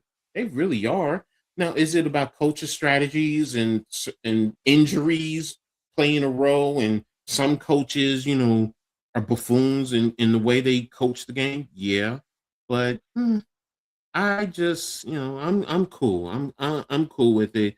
You know, Again, like I said, and I'm more analytical, and I get it. The average I fan can't, wants I excitement. can't stand analytics. No, when I say analytical, I mean I look at the for example, if you're in a plus territory and a minus territory, are you in the left hash right, the right hash mark, what personnel group in, what is the defense in, what time is on the clock, that type of thing. I'm a coach. So Right. I'm dissecting it. That's where my analytical aspect comes Right. from. So I don't fan like all of you guys. I don't. For example, I'm not into fantasy football. To me, it's idiotic. But I get it. You guys like it, and it's what draws people in, and I want they're engaged. money, damn it. And you want It's money, not yes. fantasy football. I get it. So, but for me, it's about looking at the X's and O's, the coaches, the strategy, the techniques that are being taught, what type of technique, what type of counter are they using, where they're lined up. Like I'm telling you, and I always tell people, you don't want to watch a football game with me live. You don't. Like I stream games, but if I can sit down with a remote control and with a game on, and that's what I was doing with the Super Bowl. The Super Bowl for me ended about an hour after everybody else No.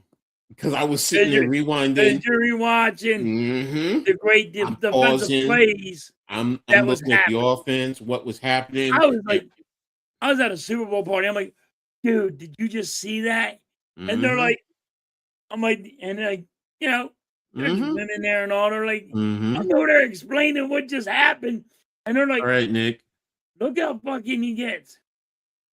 But Exactly. So thank you, Mrs. Halftime. I appreciate you for putting that in there. Make sure you guys tap in, not just to me, to Halftime, to the Aboriginal Sports Network and the Hardcore Sports Network. All the information is there. Links are in the description. Always some great content from everyone. So I appreciate all the support. Jay says Raiders finally pulled through and took care of business, drafting around 6 every year for about 20 years. Wasn't working. First should help. We'll see. We'll see. So NFL, yeah, made the schedule that was on them. So, but the schedule is the schedule. Like everyone looks at, your record, and you need other things. Things change. Add players. Look, they brought in other players that weren't there last year that yep. contributed. So I mean, it's more to than just the schedule. So Yes, and they brought in the right pieces. yeah, so because remember they had the money to do that. So that's why to me it's not only about the schedule. I mean, I get it. You want to say they played a softer schedule, okay. But It happens all the time. Even the yeah, Giants winning the Super Bowl. That's how they got in because it was a soft schedule.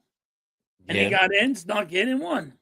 They won the Super exactly. Bowl over it. Look, I remember when the 49ers blew out the Chargers that one year, and the Chargers were supposed to be some great team, but They got, what was it, 55-10 or something like that? Something like that. Yeah, so it's like, I mean, your schedule is your schedule, but what happens during the course of the game? Injuries to your Yeah, team, to injuries the other. happen. Yeah, so I mean, it's a molded. And look, everyone thought Buffalo was going to win that division. Buffalo, you see that they fired their coach. They're blaming their coach because they didn't play up to standards.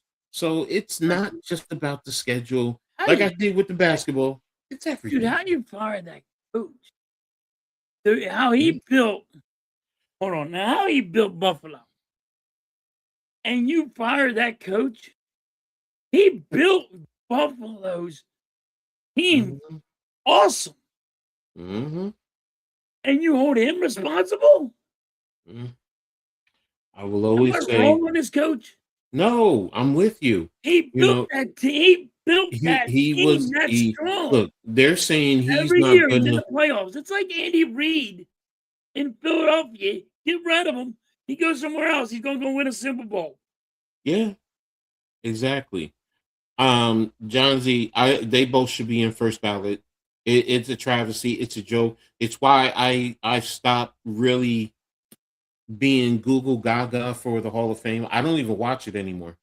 I don't watch the Hall of Fame presentation. I don't. I'm like, you know what, it's BS right now because it's all about, favoritism and, you know, in a sense, what the fans say. It's not about what you did to the game. I mean, Bill Belichick, for anything for whatever, for him not to be first ballot, come on, I, man. I don't. I had to disagree with you. I don't think No. he should have been a Hall of Famer, first ballot Hall of Famer, because he cheated. What are you teaching your kids? It's okay to cheat, No. lie, Okay. steal, and Okay. cheat. Is Guess this what what? we're teaching our kids? No, Though, no, no, no. You okay, like I when get what you're like saying. the NFL was No, he back got in the caught. day had a He standard. got he got caught at halftime. Because I'm telling you from experience, I'm telling you, every team, like the football situation. Do you know that I've been doing that for years? But taking some air out of football, Yeah, putting more in because my quarterbacks yep, wanted more, wanted less. yep. So all of this, deflate gate, that's bull.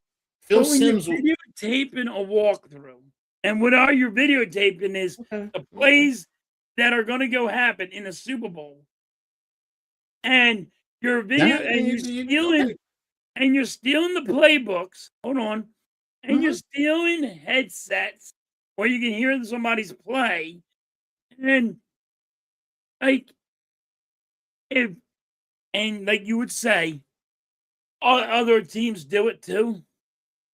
You got caught. Exactly. And now here's the thing. This is why You I'm were saying. reprimanded, and you got There, caught. but now you just said it. You were reprimanded. You paid the penalty. That's my point. It But that did takes you away from the Hall of Fame. no. See Oh, what it yes. is. Those You're telling little those kids certain that ones. it's okay to lie, steal, Nah, and cheat. no, that's not it. I don't see it that way. I don't. I don't see it. Look, the point I'm making is just like someone who sold drugs out on the street, and then you go to jail and you pay, you do your time and you come back out and then you're constantly harassed by the police just because of that. You're But not giving him a fair opportunity to make amends. but you He made did. amends. But, He you made. did. Because when he got caught cheating, stealing the headset, he got reprimanded. He got fined, right? But that's the And point I'm then was another making. year, he got caught stealing the playbook of Miami. Then he gets caught stealing and recording the video of the Super Bowl of the Rams. And now he gets caught again for stealing, cheating, lying, and Nah, cheating and I stealing. don't It's see it like that. I like, don't. when is it gonna be? Hey, this guy went from the Cleveland Browns, got his ass fired, went to the Patriots, said, I ain't getting fired no more. I'm gonna lie, steal, cheat, whatever it takes to win the Super Bowl. Mm. Yes, is he I, a great defensive I coordinator? respect you. I respect your opinion, and I fully support your right to your opinion. I just don't agree with it, Hey, and I guess we got to leave it there because everybody can do. We all yeah, can because disagree to agree. We still you love each you were other. strong with yours, and I'm strong with mine. And I'm looking. You think it's okay to lie, steal, and cheat? That's not what I'm saying. I said he paid his penalty. So you're double jeopardying him. That's what it is. And the one there's Barry been Bonds paid for his. there's Why been is he already not in the reports Hall that of they all Fame? said it. They felt he should have got more penalized with more money and suspended. That's why he's not being in. Oh, really? So you're the judge, jury, and executioner. You're not allowing the NFL to make the decision. You're saying, well, because the NFL didn't do enough, I want to do more. No, Now, that's BS. with the Hall of Fame, Mm. this is what I It's a disagree joke. with. Hall of Fame is a joke. It is a joke because it's fucking reporters, and the Yes. reporters should not be voting. No. It should be the Hall of Famers. Now they get a paycheck every month. Let them do a job. Let them vote, and only the Hall of Famers are That's allowed fine. to vote. I'm with you with that. But The all this other stuff. coaches and the owners that are in the Hall of Fame, the coaches that are in the Hall of Fame, let them vote. I'm fine with that. I'm fine with that. And then if they say Belichick is in, I'm still going to bitch and complain But that he lies. like I said, I just have an issue with that. I mean, everybody lies, stealing shit somehow. yes, You bro. get pulled over. Look. If you're speeding down the street, you're not going to pull yourself over and give yourself a ticket. No, you're right about that. You're right. And look. But what I'm It's saying more. is, It's more to it when it comes to it's more to it when it comes to the Hall of Fame, because you're also, look, bro. I mean, you got people who killed people, drugs, rape people. Sorry, wrong thing to say. Physically assaulted others. But yet and still, we're making a big deal because the video, the Deflategate and all this. No. Because when is it? Because we're sitting here making it a moral compass about the Hall of Fame. But what about other people who are in there? Like where is the line? Because then, if that's the case, then people who do bad things, period, right, we should be holding them all accountable. yeah, then. you should hold all of them. Look. Yes. One of my favorites, LT, was the first ballot Hall of Fame. But now you can make the argument, well, the things that he's did while he was a player, right? And heck, even some of the things that he was charged with afterwards. So it's like, okay, is the Hall of Fame about what happened doing with dealing with football, or is it about a moral compass? Same thing with Major League Baseball, the NBA. Like, I could sit here and go through the all pro sports Hall of Fame. You got open races who are in there. Should they be in there? I mean, like, look, it's about what did you do when you were out there on the field, on the court. But thing is, if I know where your players are going, I know how to get the ball out of my quarterback's hand as fast as possible. Okay, and that's fine. I get what you're saying, but it goes back to my question. To me, it's cheating. And when you raise your kids, you always raise your kids not to lie, not to cheat. Yes, you're right. You're right. But see, and that's then the point. You're telling Belichick it's okay, and you're getting rewarded to lie, steal, and cheat. That's not what I'm saying to him, because it goes back to what I just said. Hall of Famer, the only thing he did was lie, steal, and cheat. Okay, so again, it goes back to my other question. If somebody breaks the law, seriously, they break the law, but now they played well, they had a great career, and they've broken the law while they were playing. They did their penalty, they did their time, whatever, community service, whatever it is. When it comes up to the ballot and they're a first ballot, should they be penalized? Because this is what I'm saying to you. It's not just about Belichick and what you're saying, the lying, the cheating, and all of that. Because now we're trying to be, it's all about the moral compass. Now you're taking it. No, I'm not. It's the same thing. Because now, are you saying that if somebody goes out as a football player and assaults his significant other, but he's a first ballot Hall of Famer, it's okay to physically assault other people? No. I'm not taking it other way, taking it too far. But I'm just saying, when I was using it as Belichick. No, I get what you're saying. We're only talking about game. But that's We're only talking about no. how he did his job. But the point I is, didn't say like, and I get your point, but I get your point. Mhm. You're going, hey, you know, he's a criminal. He beat his girl, or he No, exactly. But killed somebody. I get it. Yes, there should be some kind of thing. consequence. See, There's now got to you're be a consequence. There's got to be some kind of consequence. You just can't sit there and go, boom. But like, okay. Then what you're saying is all of them, they should not be, even though they played as a first ballot. You're saying all of them, they shouldn't be first ballot. If you're saying that, then I'm backing off, and I'm saying you're being consistent across the board. but But if you're yes, like saying yes, if you're uncouth and you're mhm, breaking physical abusing somebody or hurting somebody, or now there's players that are in jail right now mhm, because of what? They want to yes, freaking they're stealing, they're trying to yes, sell homes and steal them and yes, yes. fraud, and they're in prison. If a guy's in prison, do you think you should be a Hall of Famer? No, you're in fucking prison. But my point being is there are those who, for whatever reason, they did it and they got off. They just had a great lawyer that got Yes, them I know off. what you're But talking about. they did what Yes, should they? and yes, should he not be in the Hall of Fame? Yeah, it should be a consequence. Okay, so then I back off and I digress. See, If you're being consistent. you're talking about the guy I think you're talking about, yes, he should not be in the Hall of Fame to me. Okay, so Wait, look, hold on. Once yeah, again, my you got T.O. was not a first ballot Hall of Famer just because a reporter did not like him because he didn't like exactly. talking to the media. Belichick didn't get in as a first ballot Hall of Famer because they said, "Oh, he stole things." He didn't like talking to the media. Yes, So the yes, media is the problem, yes. I agree with you. I'm and with that's you there. all I'm saying. If Yes, I'm you with you there. win, I don't like it.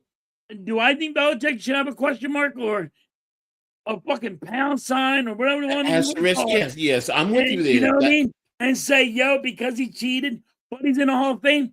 Okay, I'm I'm with with you with you. that. I'm with I you on think that. Barry Bonds should be in the Hall of Fame, Yes, yes. but I think he should have an asterisk next to him that he's in there. Then This we're is my thing. Like, I do. Do you put him in? Yes. Does he belong on first ballot Hall of Famer? No. But you got to put an asterisk next to his name.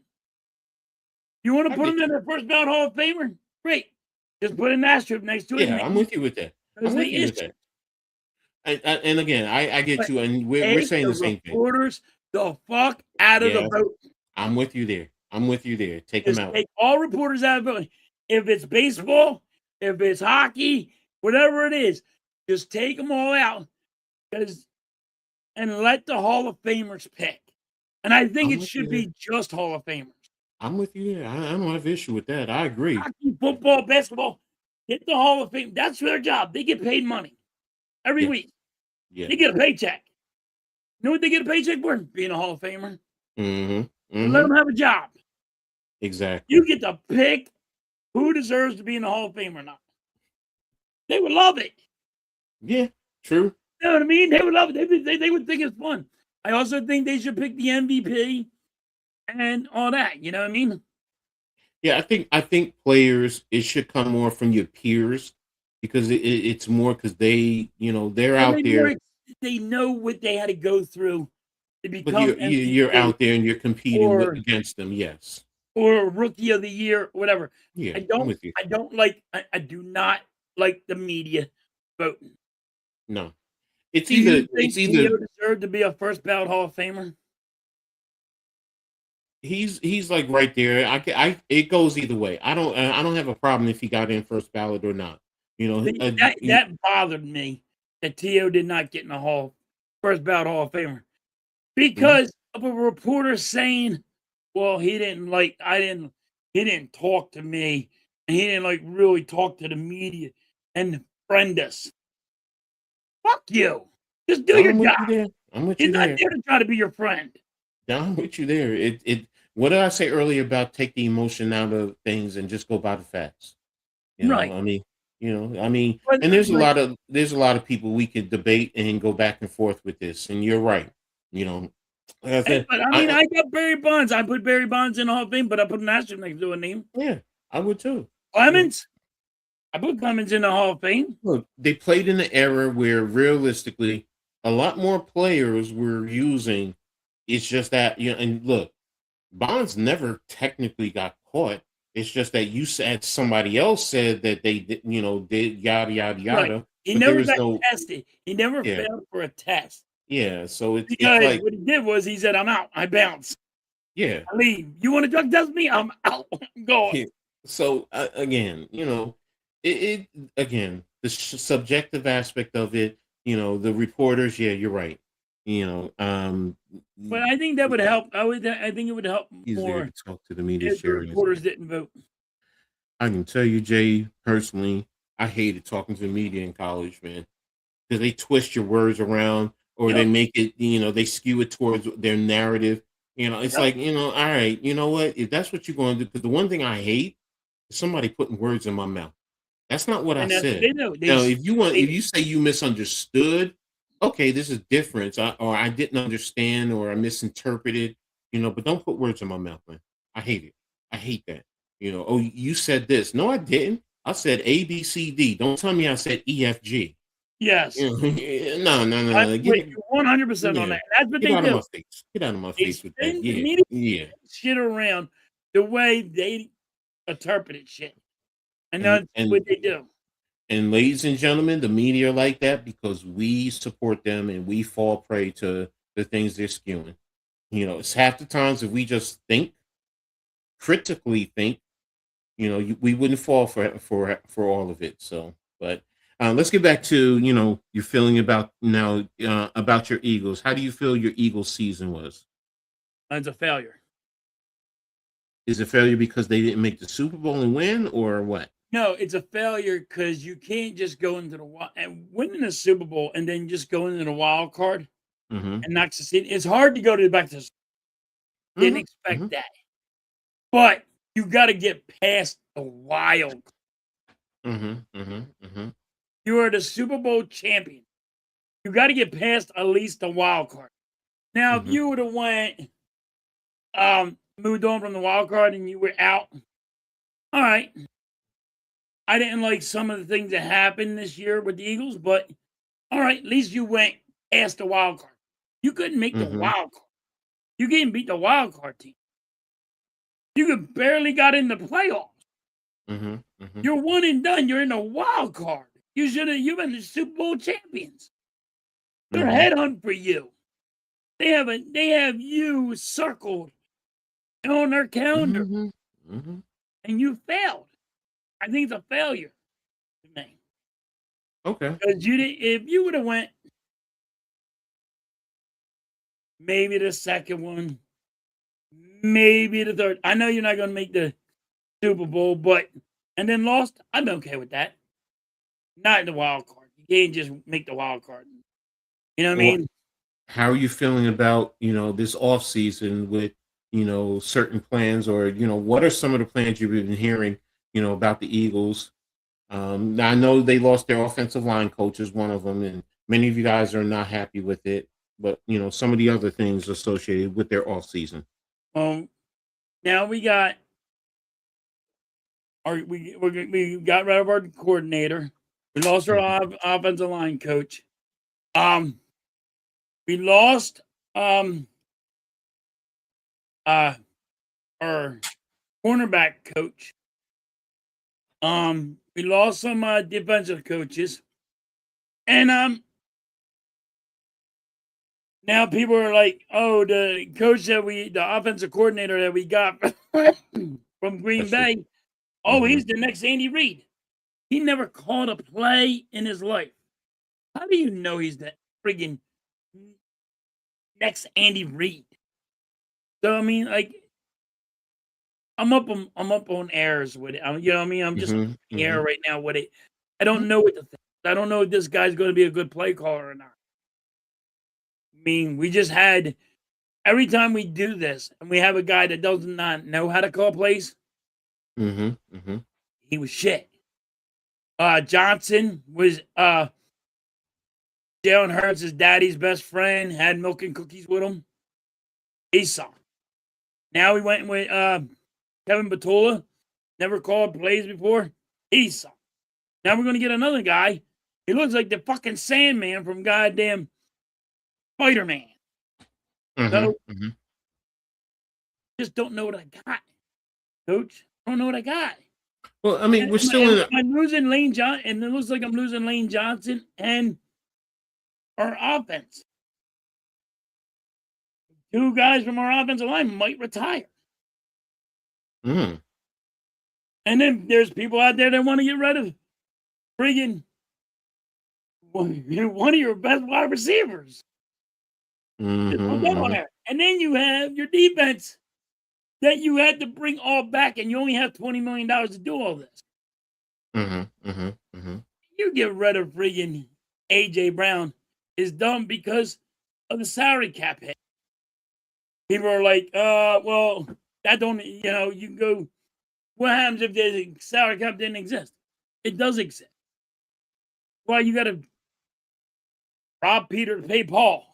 Who's taking a pay cut? Who's going to restructure their contract to get these defensive players in? Right now, I'm worried what the Eagles are going to do.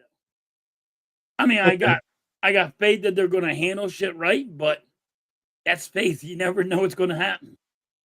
Football, man. You never know what's going to happen. What are you looking for?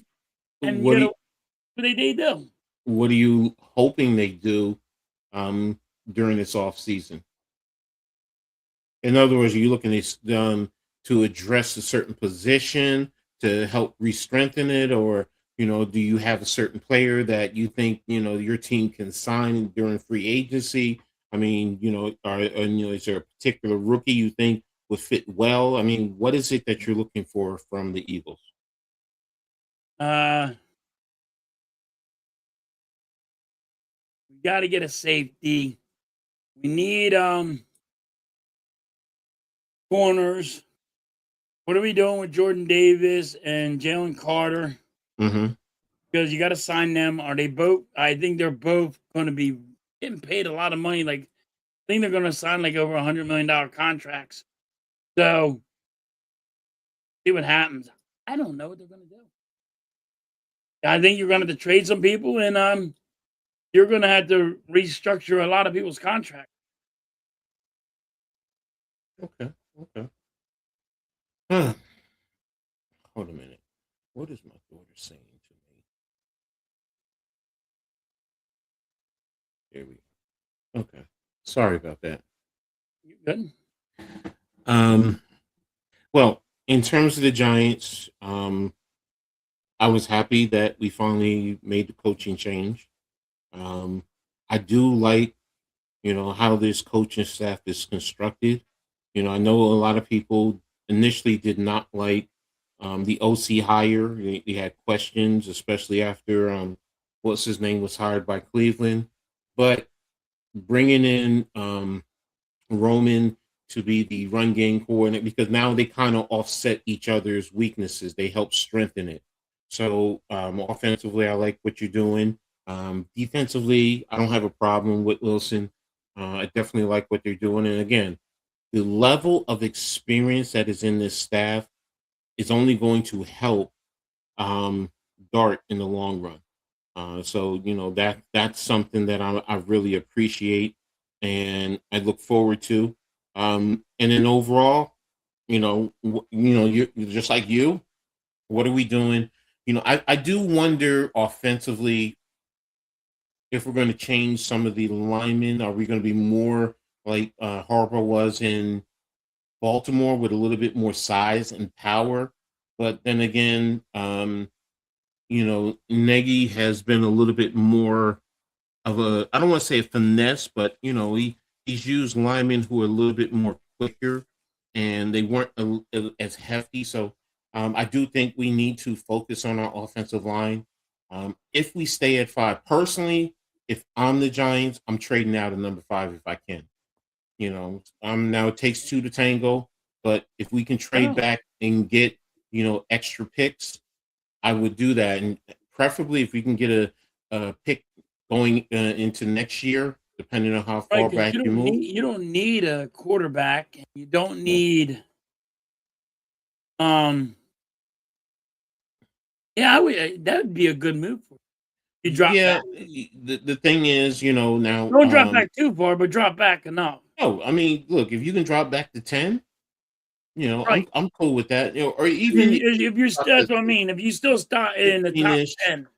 Yeah, I mean, if you do 13-ish, then are you getting a first round draft pick next year? I'm Right. saying right now, if you drop to say like 13, I need a first round draft pick next year. If you do that, But I'm good. if you get a first round pick next year, that's you would do that in a heartbeat. Yeah, if you do that and you say you get a third rounder this year, I'm doing that because there is the offensive lineman from Penn State that I really do like. I think he would fit in perfectly in any scheme, whether it's a gap scheme, or whether it's a zone concept. I think he would do well. There's plenty of receivers. Everyone talks about the receivers, but there's receivers you can get later in the draft because there's plenty of receivers. This is a draft that's filled with receivers. And I've been going through and I've been looking at some of the film at some of these receivers, and I'm like, oh wow, this kid is better than I thought. So overall, do the Giants still have to fill key spots? Yes. Like receiver. What are you doing with Wandale Robinson? Because if he goes, you only have Neighbors who's coming back from injury, and then after that you have Slayton, and then other guys who they're more practice squad or your fifth or fourth round receiver. So you definitely need either a true number two or a good number three. Also a slot receiver. So you need that. And then defensively, when you can make the argument for cornerback. Safety is do you want another one? Because you got Holland, you got Newbin. Newbin is only going into his third year, but there are Giants fans who are not happy with linebackers, interior defensive linemen, maybe as a backup to Dexter. Maybe you get a backup nose tackle. So I mean, Offensive coach, offensive line coach. hold on a second. They And do just you think they go for Stoutland? no, Now, they already have an offensive line coach. They just hired someone. oh, They they just just did? I yeah, didn't know that. they I released thought he hold was on. going to go. I thought Stoutland was going to go to use him. Man, I was panicking. Oh, there were a lot of people who wanted that. So hold on, let me see.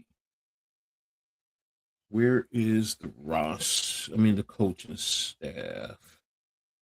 They just announced it, I think yesterday. I didn't know that. Yeah, hold on. Taking a look right now on Twitter X. I had it before. I'm trying to find it. Okay, Willie Taggart. Is it? I think it's Mike Broomgren. Damn, there's so much Giants. Oh, here it is. Tim Kelly.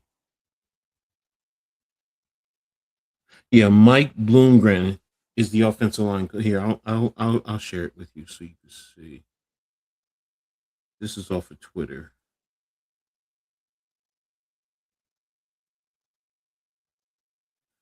But here's the announced staff, and Mike Bloomgren is the offensive line coach.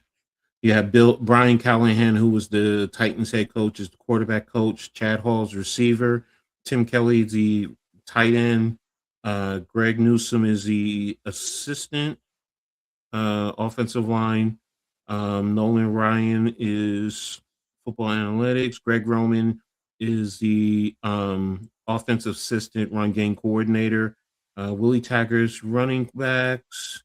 Mike Schneider is quality control, and another offensive.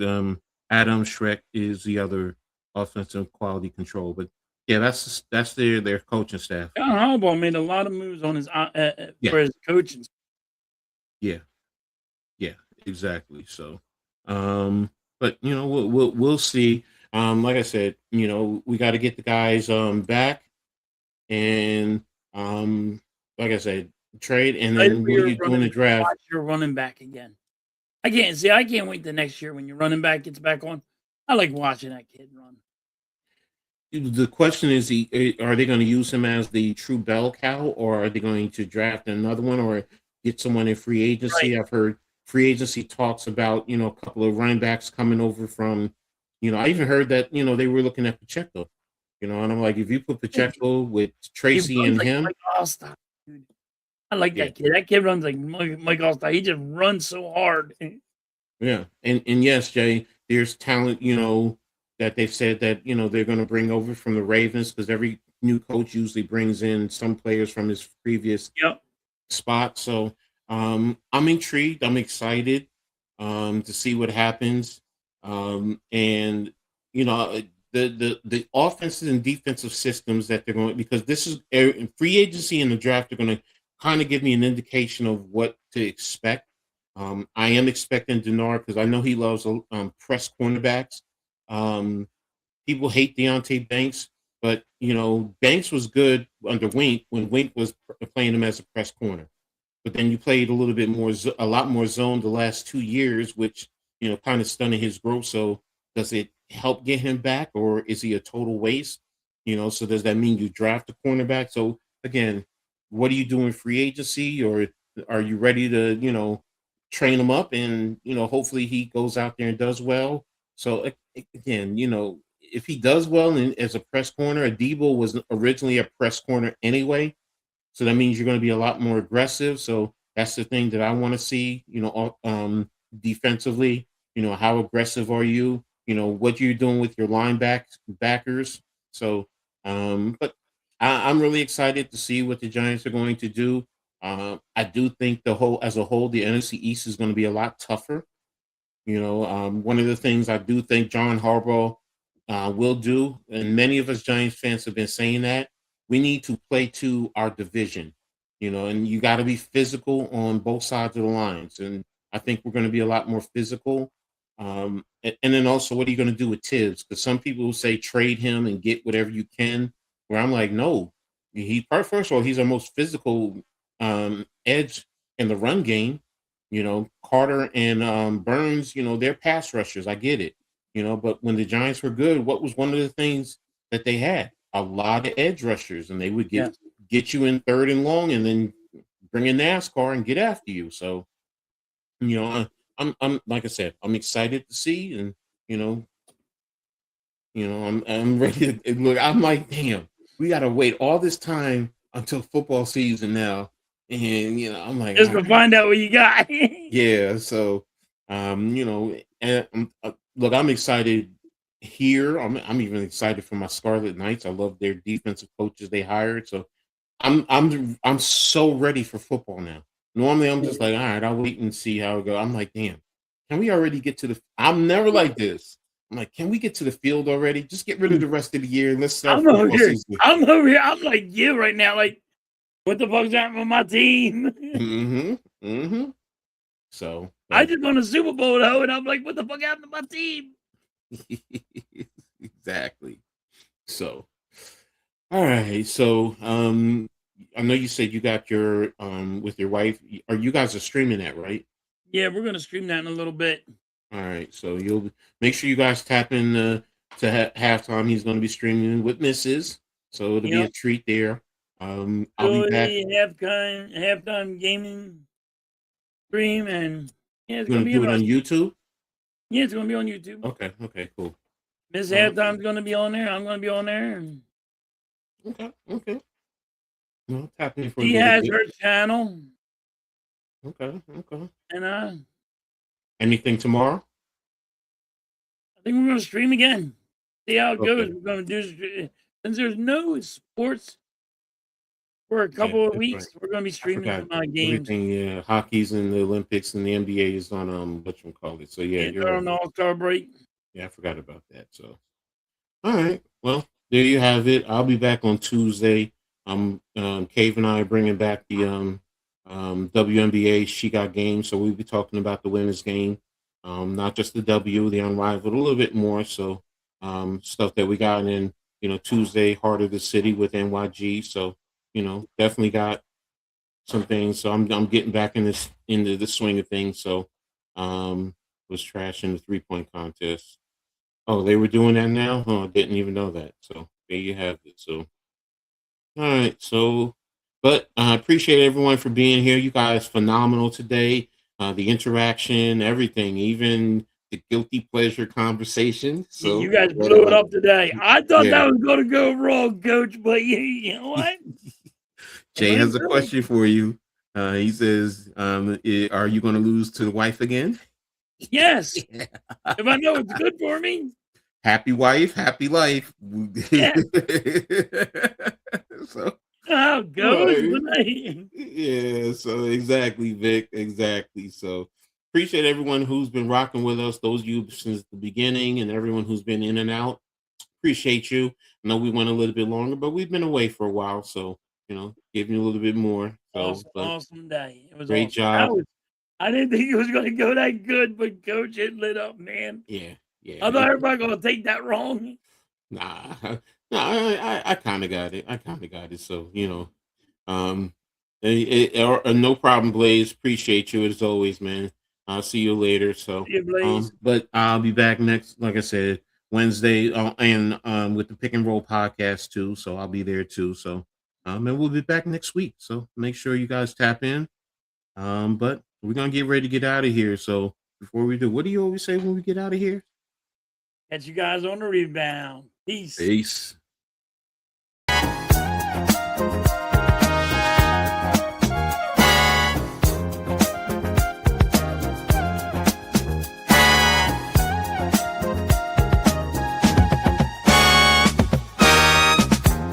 We gather round for the halftime chat.